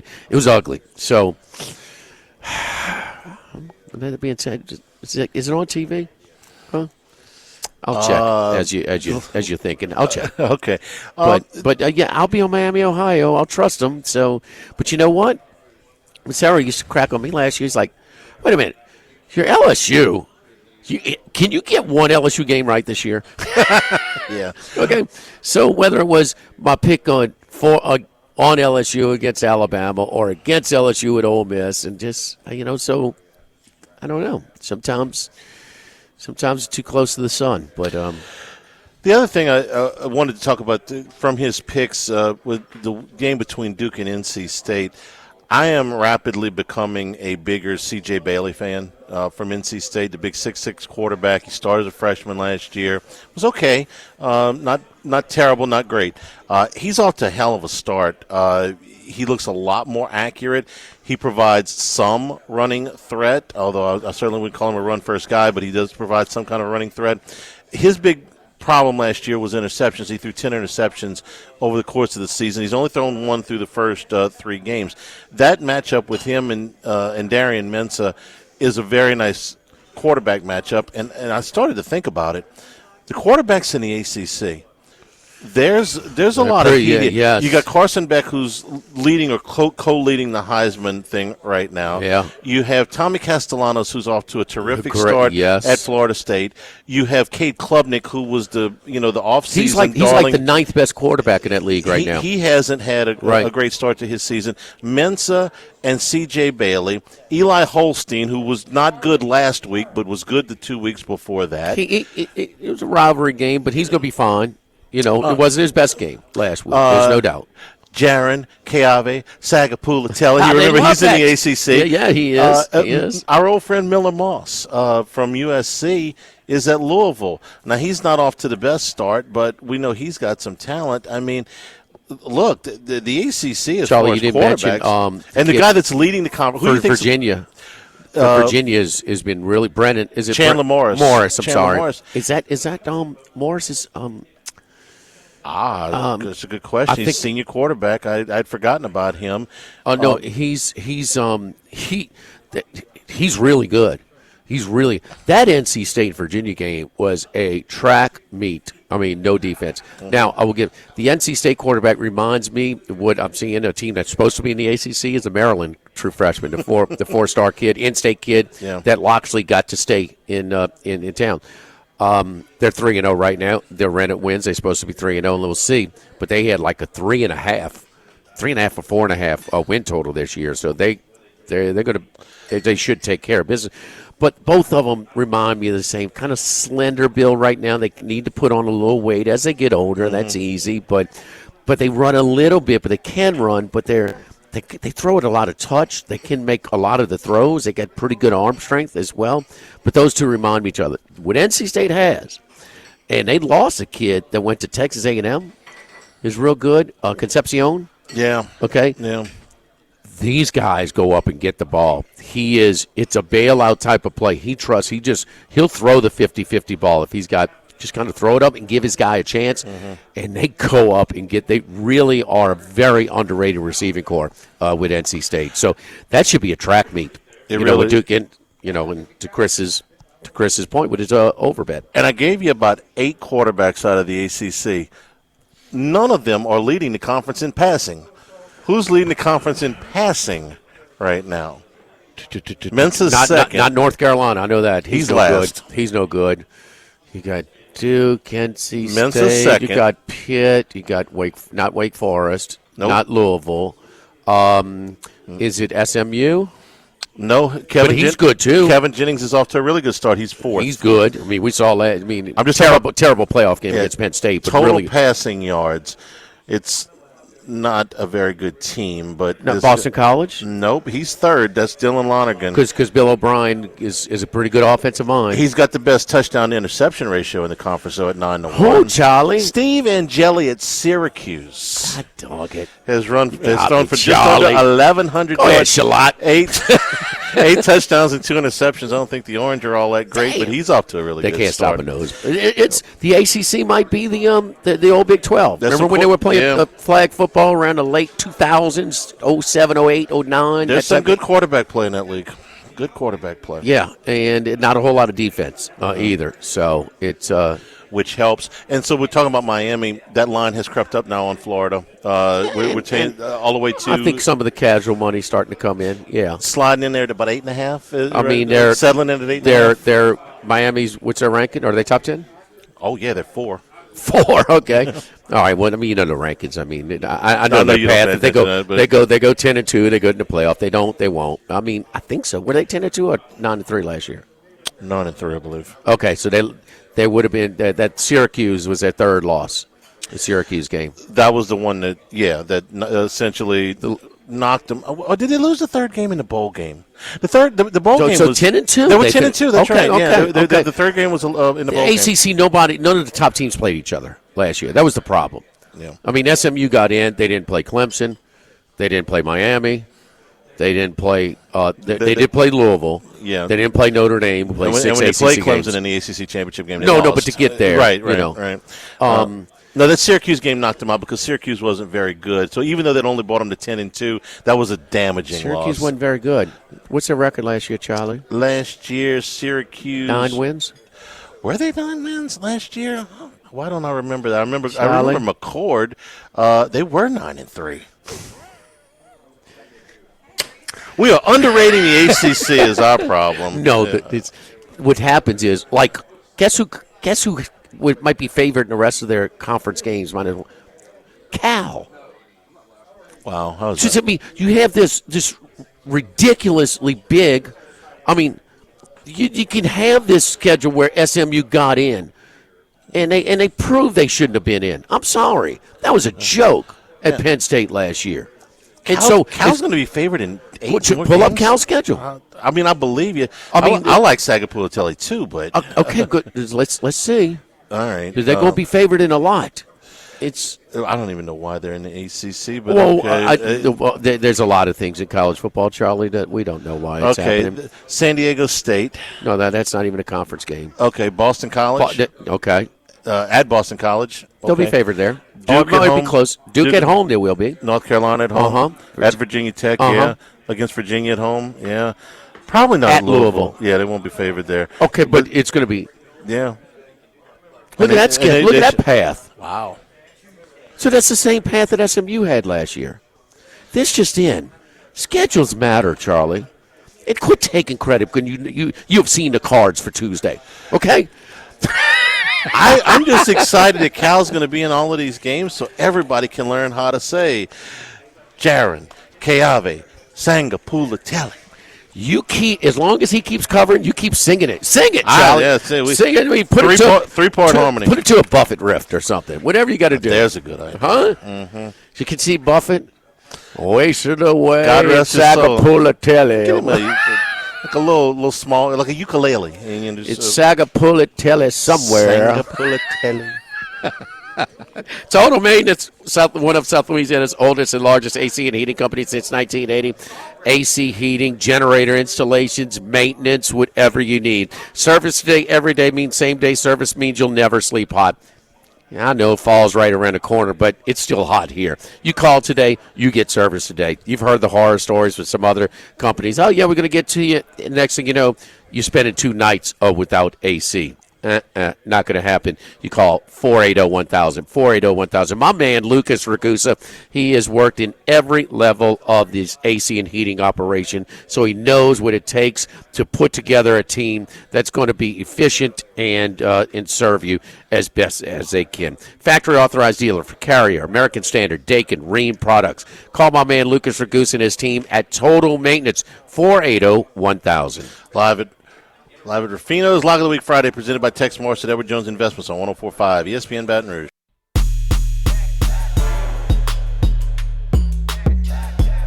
It's Lock of the Week Friday, presented by Tex Morris of Edward Jones Investments.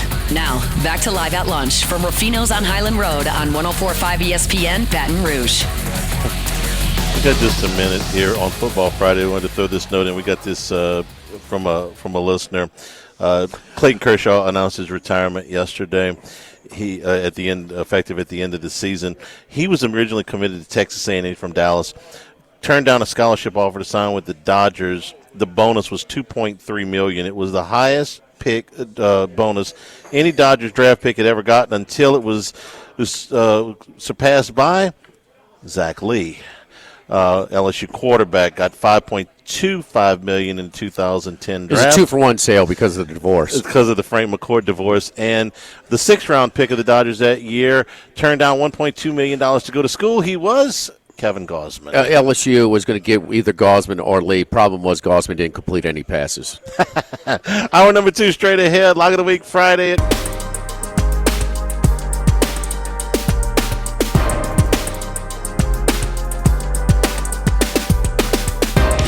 He's out there somewhere in the world. Maybe even your local sports book. Can anybody help us? Let's bring in Bruce Marshall. Brucey, how you doing, buddy? I am good. By the way, I am off to California. I'm going to watch Michigan State SC tomorrow night. By the way, 8 p.m. Pacific kickoff. Can I stay awake the whole way? Now that's if they let me in the. That's if they let me in the state. Because I missed Kentucky where I was 2 weeks ago, and they don't have any Waffle Houses in California. So, I'll make the best of it. But yeah, 8 p.m.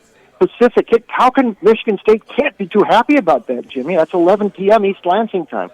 They were not thrilled to get that news from Fox this week.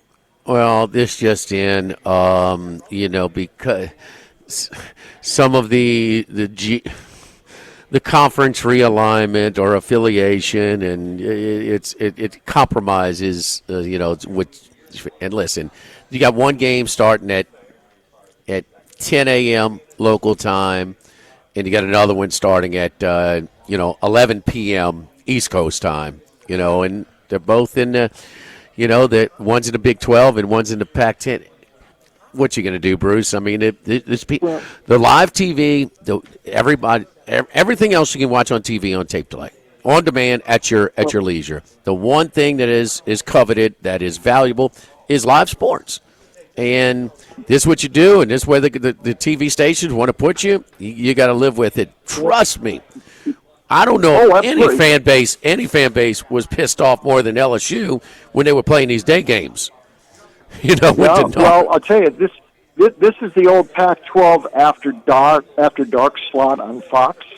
But now Pac-12, now it's the Big Ten after dark, and the problem is that after dark worked a little better when you had teams from the Pacific Coast.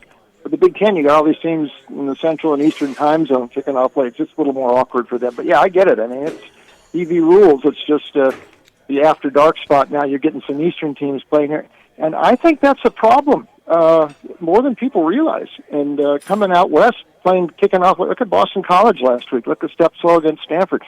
I think that's actually tougher than an early kickoff with the West Coast teams going back east. But we'll see. Who was it? What coach went bananas? Was it the UCLA basketball coach? Yeah. Last year, that went bananas when he had some schedule, but Cronin. Yeah, it's Cronin. Cronin. So, and then, which I don't know. He's got a point. I mean, I know, but they weren't playing 10 in the morning. No, kind of deal. No. So, or 11 at night. Did Michigan State and USC ever? Did they play in a Rose Bowl, Brucey? When the Big Ten and the Pac-10 used to actually play each other? Yeah. Yes, they did. Yes, they did, Jimmy. It was the January 188. But for the net, I was actually at the last two Michigan State USC games at the Coliseum. So we're talking September 30, 1972, when I was in ninth grade, and we're talking September 29, 78 on a Friday night when I was a junior in college. And SC won both those games handily. 72, that was the championship year for SC. 51-6, very misleading. SC scored 4 touchdowns in the fourth quarter. And Pat Hayden threw a 30-yard touchdown to Lynn Swan in the last, 30 seconds. Nice of John McKay to just sit on the ball at the end of the game, huh? But Hayden was a sophomore backup then.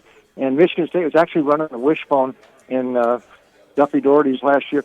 But they started throwing the ball to Billy Joe Dupree in the fourth quarter, and that's what what I remember about the game. How good the only thing Michigan State had going was Dupree, and he accounted for about 70% of the yards. But they got smoked, and they got whipped again in '78. They haven't played SC at the Coliseum since. They did play though in that Rose Bowl after the '87 season.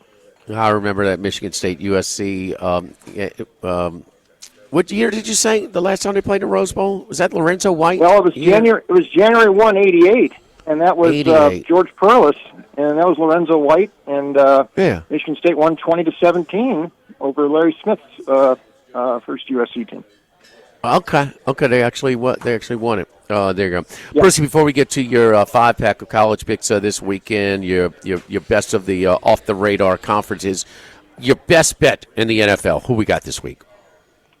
You don't laugh me out of Baton Rouge for this one, but I'm going to go with the Jets this week for a couple of reasons. One, I actually think short term they're probably better off putting Tyrod Taylor in there than Justin Fields. I've seen enough of Fields. I know he's hurt this week, and he's not going to start, but he's not the answer for them, and I could tell the Jets that right now. We've seen that. I mean, you don't bounce around 3 teams in 3 years. I just don't think he has it. His decision-making is questionable. We see it over and over with him. Taylor is pretty good out of the bullpen. He will settle this offense a little more, and I like his presence. I think he's one of the better backups.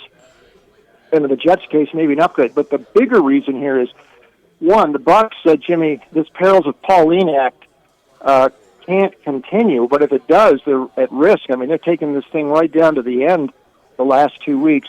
And here, how about this stat, Jimmy?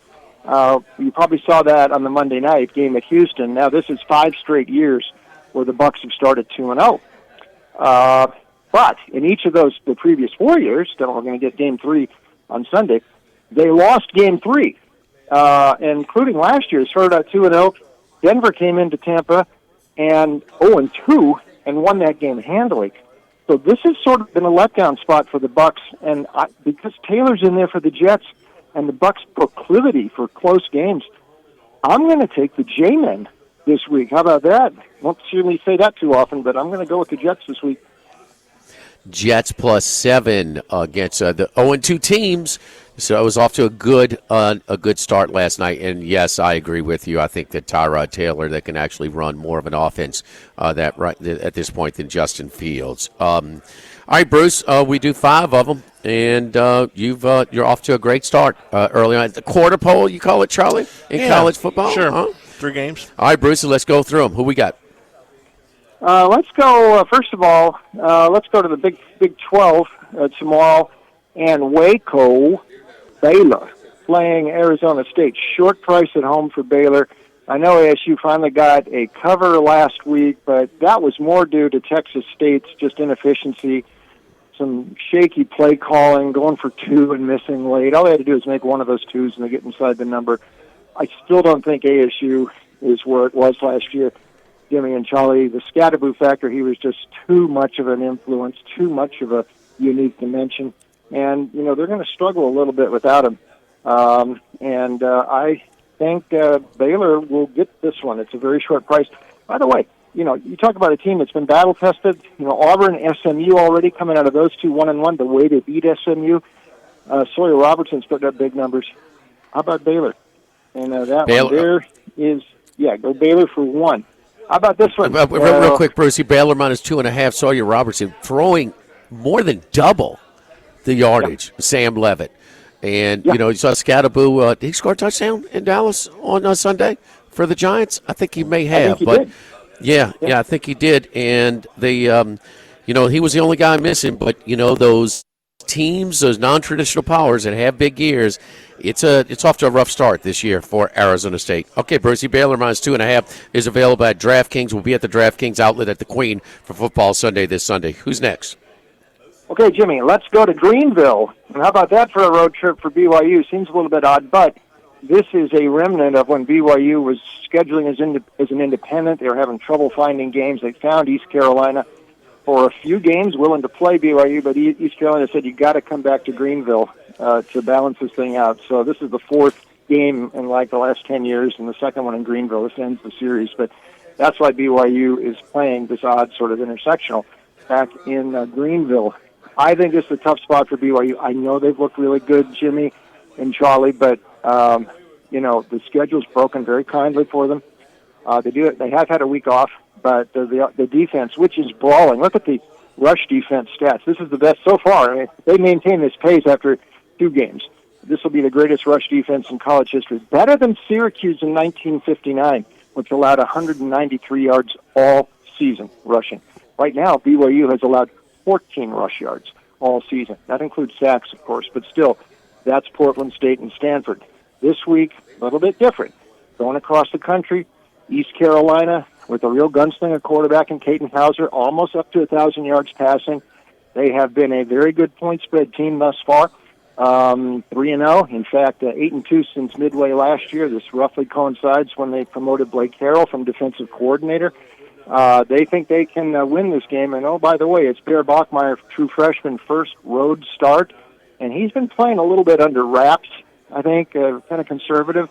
They haven't had to do too much with him the first 2 games. But, I mean, this is going to be a tough game for BYU to win, much less cover that spread, Jimmy.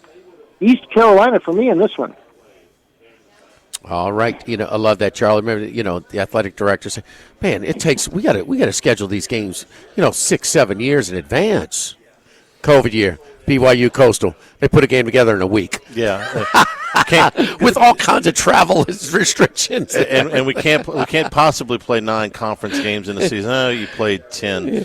Brucey, ECU plus 6.5 is at DraftKings right now. Continue. Okay, let's go to the ACC here. NC State, Tobacco Road. That's a short ride from Raleigh over to Durham, and they're getting a few points here. We'll check 3.5, but I think they can win this game against Duke.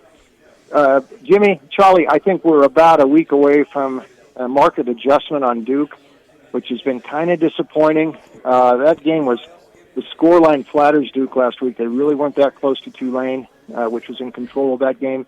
The Illinois game was really a mess the week before, lots of mistakes. Mensah, to this point, is no upgrade from Malik Murphy and at quarterback, and Duke is kind of disappointing here. I like what I'm seeing from NC State. They have fought back 2 weeks in a row for a pair of wins. We got knocked on their heels at Wake. I mean, kick return touchdown. I mean, they got to tighten that up on the special teams, but they fought back in that game. They back and forth, good game against Virginia, which is much improved, won that one. Beat a good East Carolina in the first game. This might be one of Dave Doran's best teams, and C.J. Bailey, I think, might be their best quarterback since Russell Wilson. Real live wire, can make plays downfield, and, oh, yes, they run the ball, too, with Hollywood Smothers. So this is a balanced offense. Maybe they're due on course for another Duke's Mayo Bowl. I don't know. But I think NC State's one of many banana peels for the contenders in the ACC. And they've lost the last two to Duke. This is a kind of little revenge spot for them, and I think Duke's got some problems now. Let's take NC State at Wallace Wade tomorrow, Jimmy. The exhausting 29-mile drive from Raleigh over to Durham. You're catching 3 right now over at the Queen at the DraftKings. Your 4th pick, Brucey. Okay, well, let's go to Bowling Green, Kentucky, which, by the way, I drove by 2 weeks ago on the way back from to Nashville from Lexington.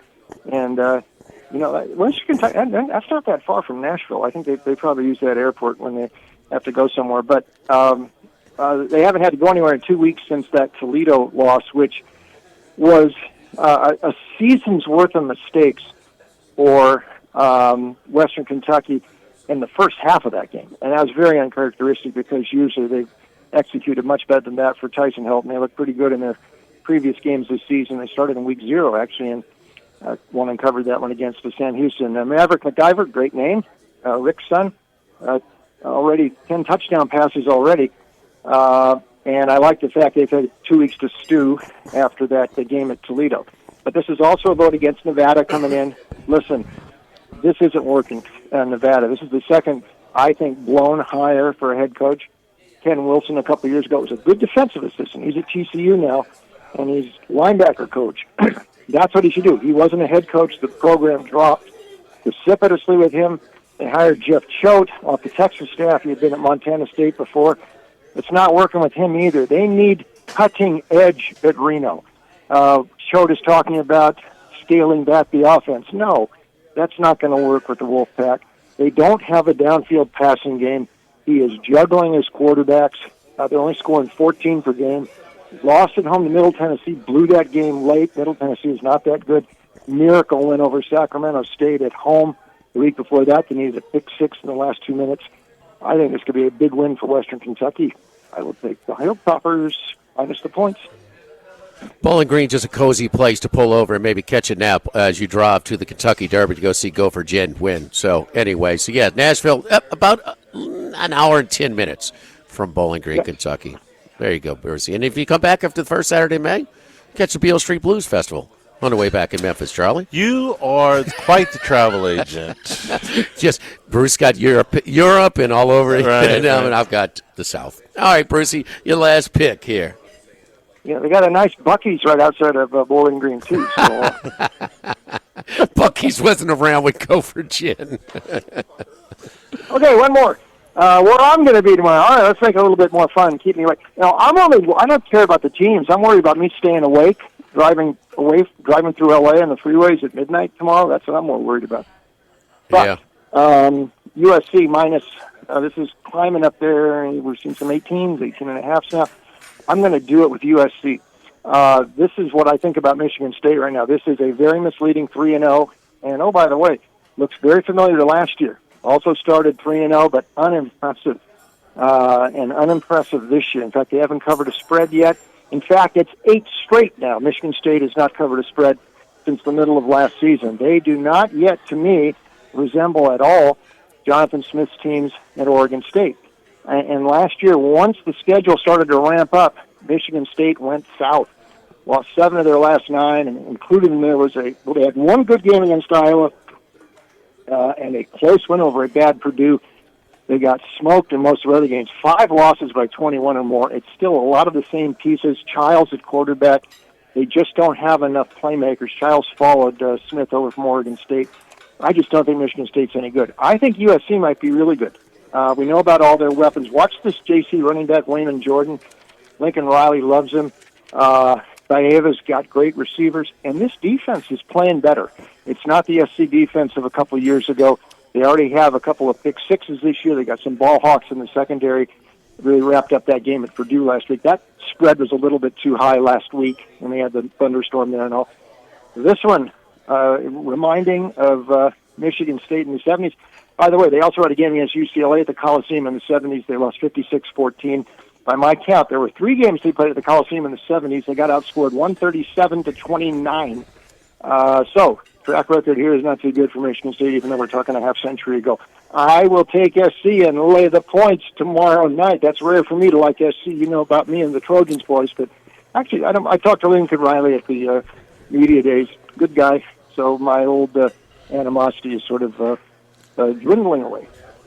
Oh, boy, you're getting schmoozed by Lincoln Riley, huh? So, but, can USC make that next step? The offense, as typical, 55 points a game so far. I know it's dangerous territory trying to get into stats this early when the schedules are so lopsided. See Penn State. Second in yards per game, over 600 yards a game, 604. But it's the defense. And if the defense can be top 40, 29 in yards per play defense. Opponent's yards per play right now. Maybe top 40. Chance, Charlie? Maybe. Or underwhelming at Purdue. Well, there was a weird, lengthy weather delay. Yeah, the two of them. One lengthy and another shorter one. They got a defensive touchdown, and they had a scoop and score from the big guy. I want to see more. I'm not ruling it out. I just want to see more. Barry Odom's also got a little bit of mojo going at Purdue right now, so it wasn't the easiest thing for them to, cross halfway the country and go. I want to see more. Yeah, 23-10 when they got their pick six in the a 70-yard pick six. They gave the big guy credit for the interception. I thought he picked it up off the ground, but yeah, that was it was interception. Out of the air. Okay, yeah. So, one of the big fellas. Brucey, who you going with to the Coliseum tomorrow night? Oh, my friend who's an SC backer, he takes me to one game a year. He only goes to one game a year. You thought he lives in Palm Springs. You think I was worried about an 8 p.m. kickoff. You should have heard him cursing on the phone. I can't believe this. I'm not going to get home till 2:30 in the morning. So I'll stay in Orange County. He'll go back to Palm Springs. But he's one of many SC fans who are not thrilled about being up so late on Saturday night. Well, I mean, you can look. I remember growing up; they'd play at 9:30 all the time, our time. So 7:30 local time. So 8 o'clock is not that much not that much difference. Hey, if you talk to our buddy in Ole Miss, LSU Ole Miss on the horizon next week. Look ahead line right now is LSU is a 1.5 point favorite at Ole Miss. But the quarterback situation, and maybe what Brett or who else I think is Simmons going to start now? Not tomorrow. No, he's going to be okay. It's going to be Chambliss. It's going to be Chambliss. Yeah. All right. Any thoughts or any communication of that quarterback situation? I think the backup is better from what I saw this year and what I've seen this year between Simmons and Chambliss. Interesting you bring that up, Jimmy. Now, I'm doing the Brett show later this afternoon up in Memphis, and they're playing Tulane tomorrow. But he told me earlier in the week, he said Lane doesn't lose anything going to Chambliss. You guys are right. You guys watch the Arkansas game. I mean, he might actually be better than Simmons. So I think Lane's got two ways to go here, and either one is okay. And maybe they're okay going with Chambliss, but Brett doesn't think there's any drop-off there. And certainly didn't look like any against Arkansas. Chambliss looked pretty darn good. Here's my deal. I think that Simmons is a guy who trusts his legs more than his arm right now. He throws nothing but fastballs, and he doesn't have a whole lot of touch on his throws. I thought Chambliss throwed a better ball with touch and accuracy, which I think is important because yards after the catch, hitting these targets in underneath on the move, that Kiffin, part of his play design.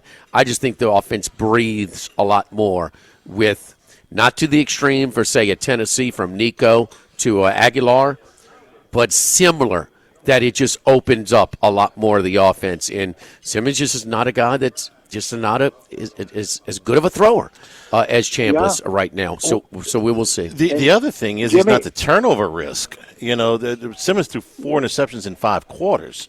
So Chambliss is not nearly the turnover risk. 2 in the first quarter against Kentucky, and which other? He threw 2 against one of the rental wins. Georgia State.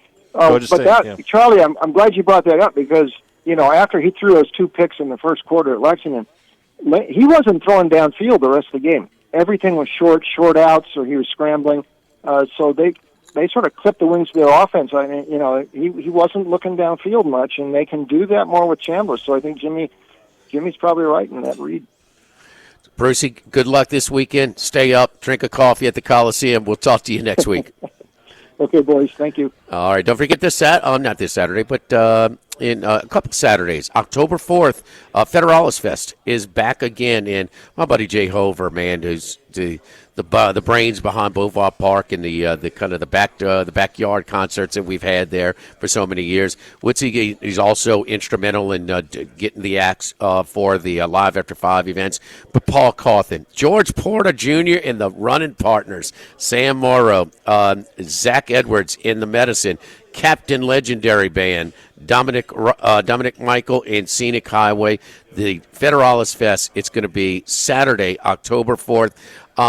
Third year. It's an unbelievable setting. Located at the beautiful Live Oak at Cedar Lodge in the heart of Mid-City, right there off of Jefferson, right down the street from Town Square. Not Town Square, but by Tex Morris's office on Jefferson, by Town Center. Paul Cawthon, George Porter Jr., Sam Morrow, plus a great lineup of local and regional acts as well. It's a family-friendly event benefiting the youth-focused nonprofit Be Positive. All kinds of tickets available from general admission to VIP.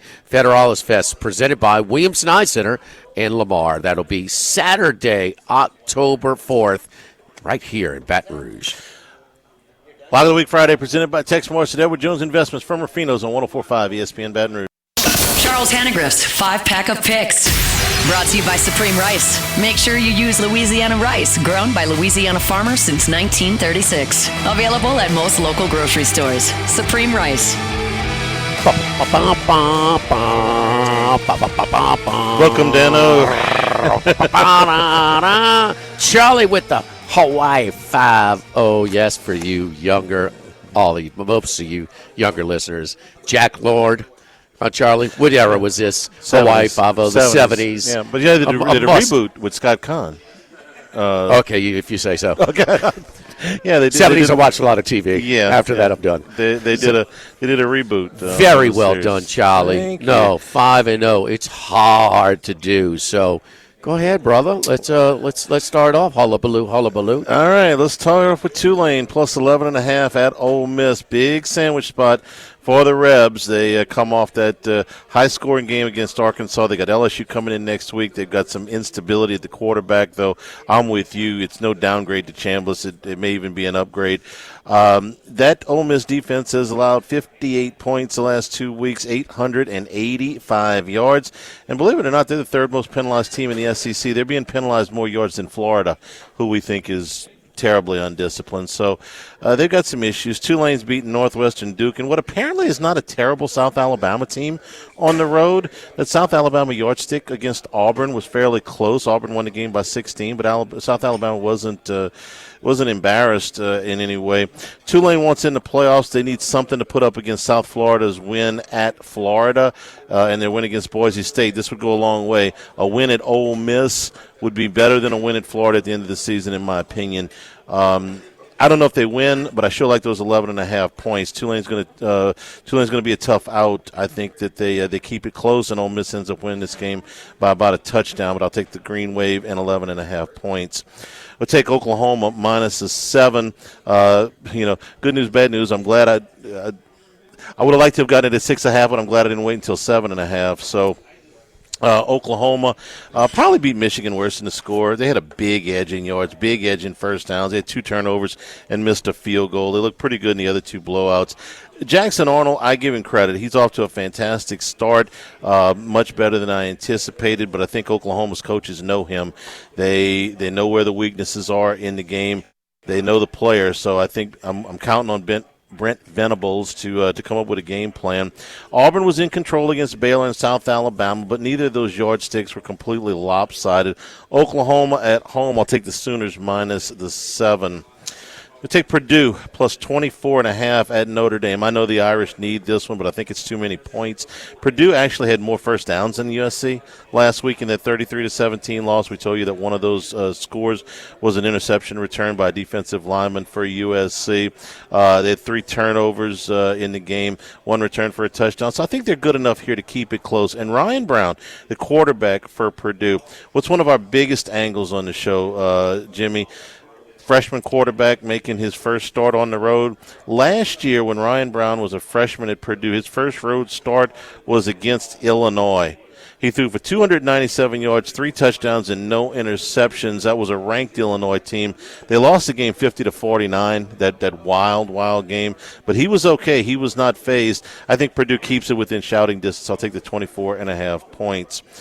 Take Missouri minus a 10 against South Carolina. We don't know about Lenore Sellers. I just know he's going to be compromised, and I don't think they're that good even with him right now.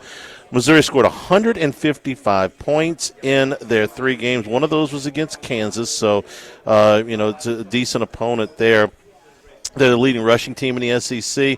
Ahmad Hardy's number 2 in the nation in rushing. He's the kid from UTSA.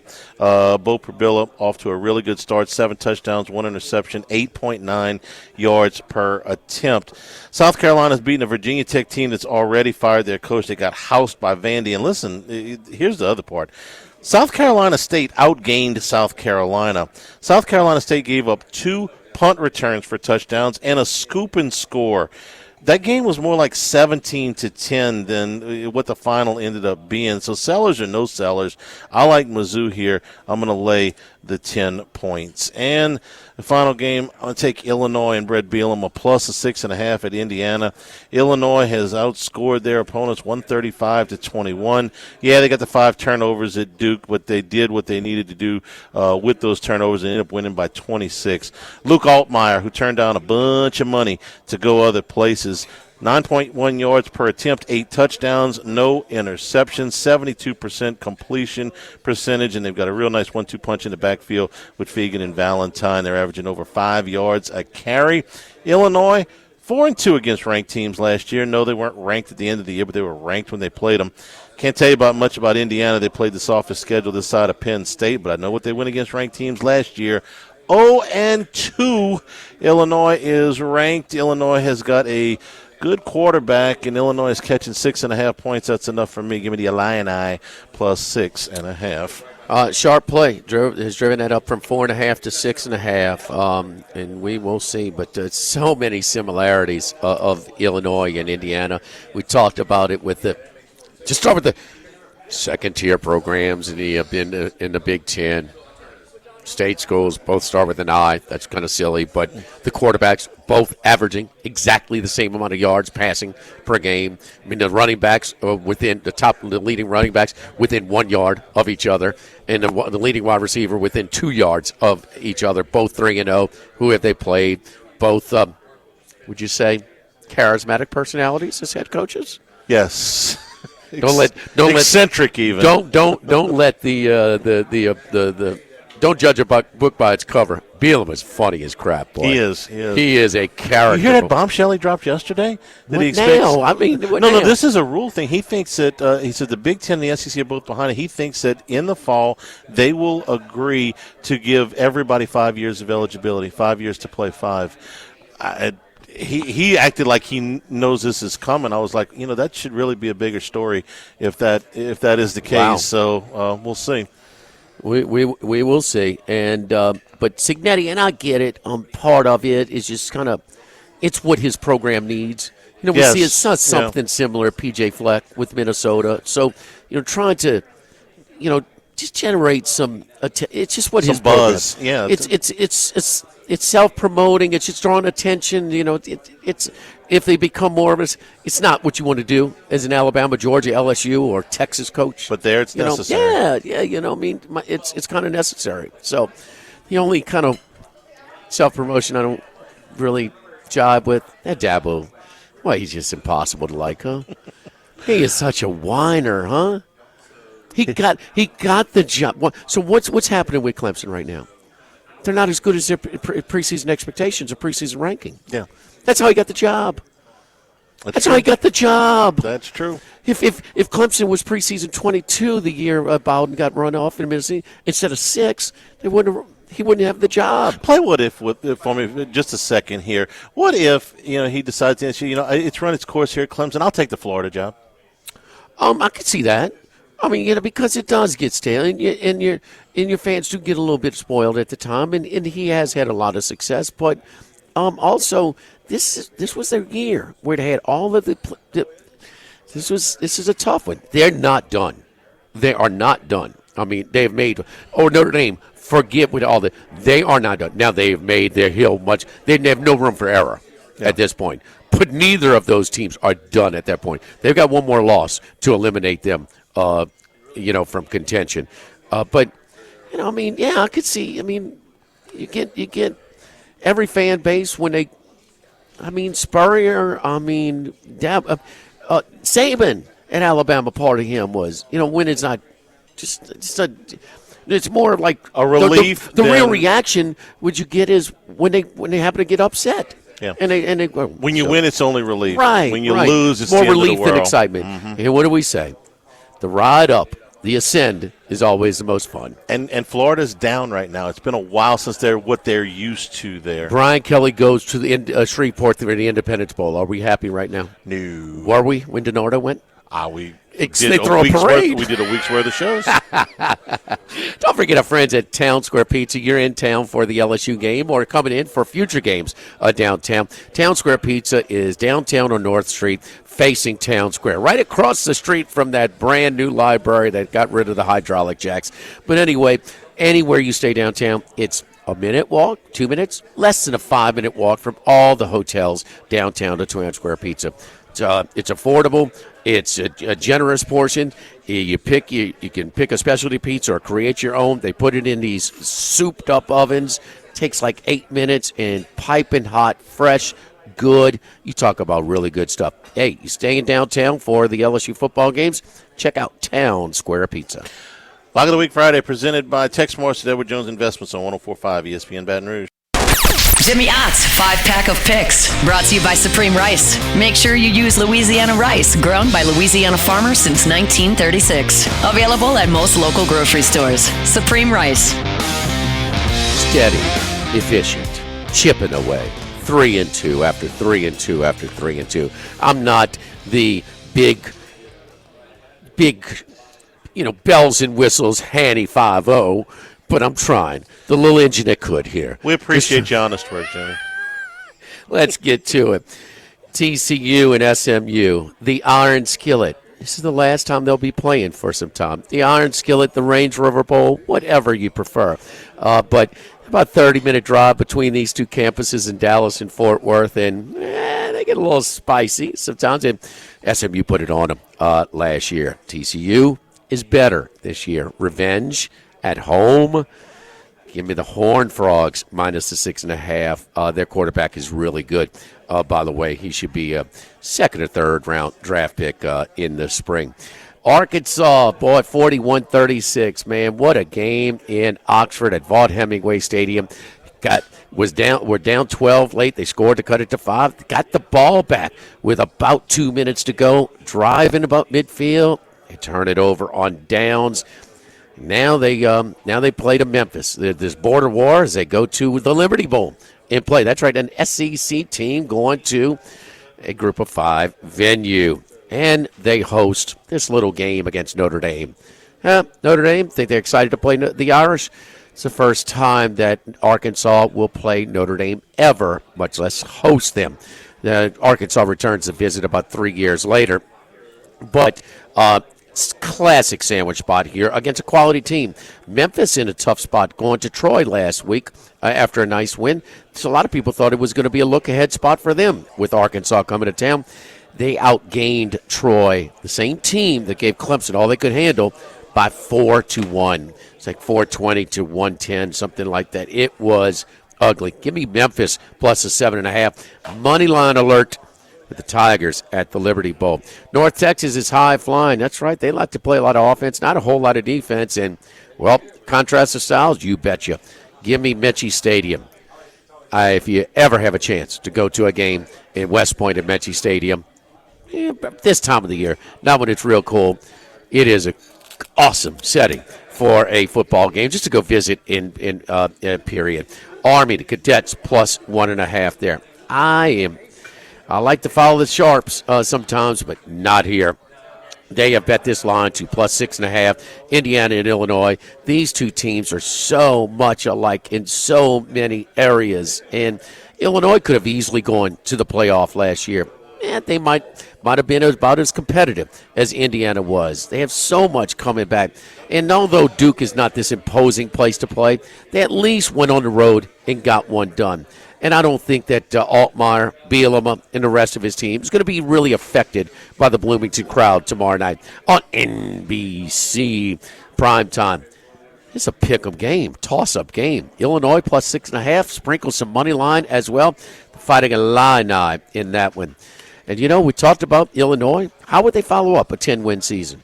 How would Indiana follow up a playoff in a 10-win season last year? How would teams like UNLV making a coaching change follow up on unsuspecting a big season for them? Another one, Arizona State. It hasn't been good. And probably their most trusted returning player, Sam Levitt, who we all love, it has just not been good. They just over 150 yards a game. Sawyer Robertson for Baylor is averaging more than 2 times the passing yards, averaging more than Sam Levitt. So this just might be one of these bounce years for the Arizona State Sun Devils. It happens when non-traditional powers have really strong years. How will they follow it up? So far, so good. Illinois and Indiana are untested to this point. But Arizona State, it's been a rough go. And when they were upset by Mississippi State, I know Mississippi State popped that pass at the end, but Levitt barely threw for 100 yards. Baylor minus a 2.5 at home for the Fighting Arandas, who had a nice win, come from behind down 14 in the fourth quarter at Dallas against SMU. The Baylor Bears minus 2.5. TCU minus 6.5. Memphis plus 7.5. Army plus 1.5. Illinois plus 6.5.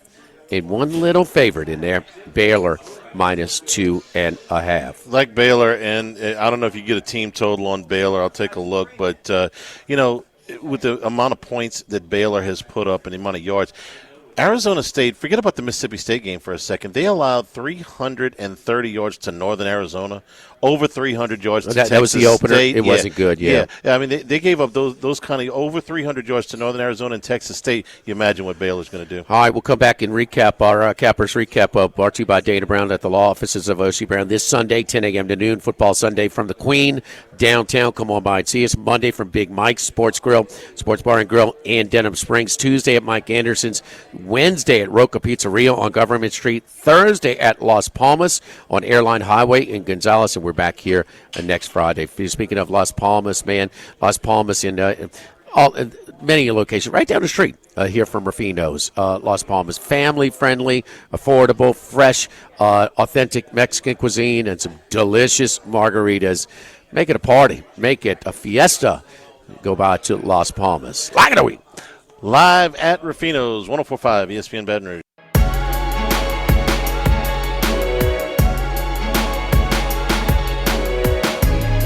It's Lock of the Week Friday, presented by Tex Morris of Edward Jones Investments.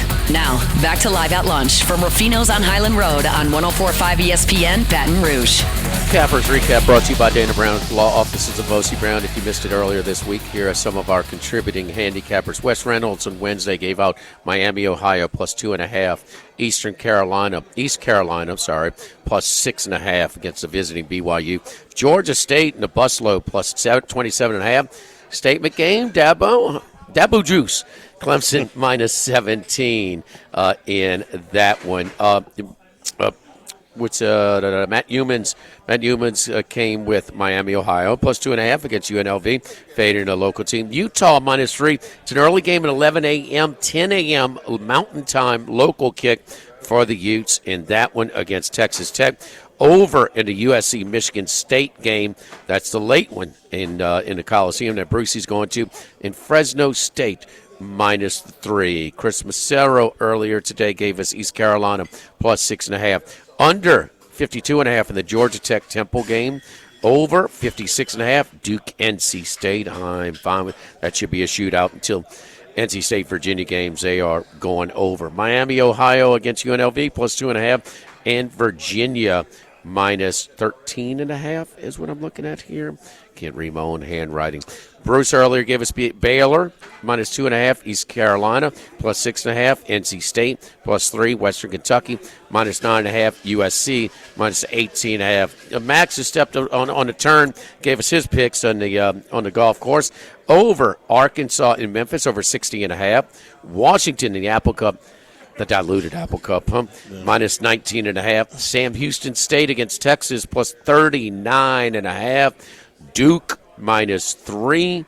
And Eastern Michigan, +2.5. You heard me and Charlie's picks a little bit earlier. Virginia, 16.5.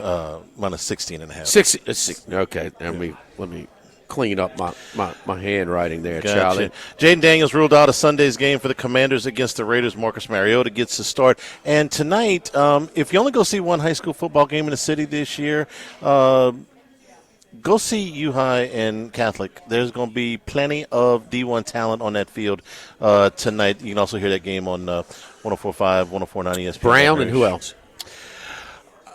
You would ask me that when I don't have my list in front of me. There's probably 8 to 10 guys that are going to, have. Really? That are going to be both teams combined. Both teams combined. U-High and Catholic, they're pretty successful guys, right? Pretty successful programs, right? Mm-hmm. Yeah. Good game tonight in the city. Thanks to the folks here at Ruffino's for being our guests. On Monday, we'll be at Big Mike's in Denham Springs. Tomorrow, pregame starts at 1:45 for LSU and Southeastern. Football Sunday, 10 o'clock at the Queen on Sunday morning. Stay tuned for Hunt Palmer on 104.5 ESPN Baton Rouge.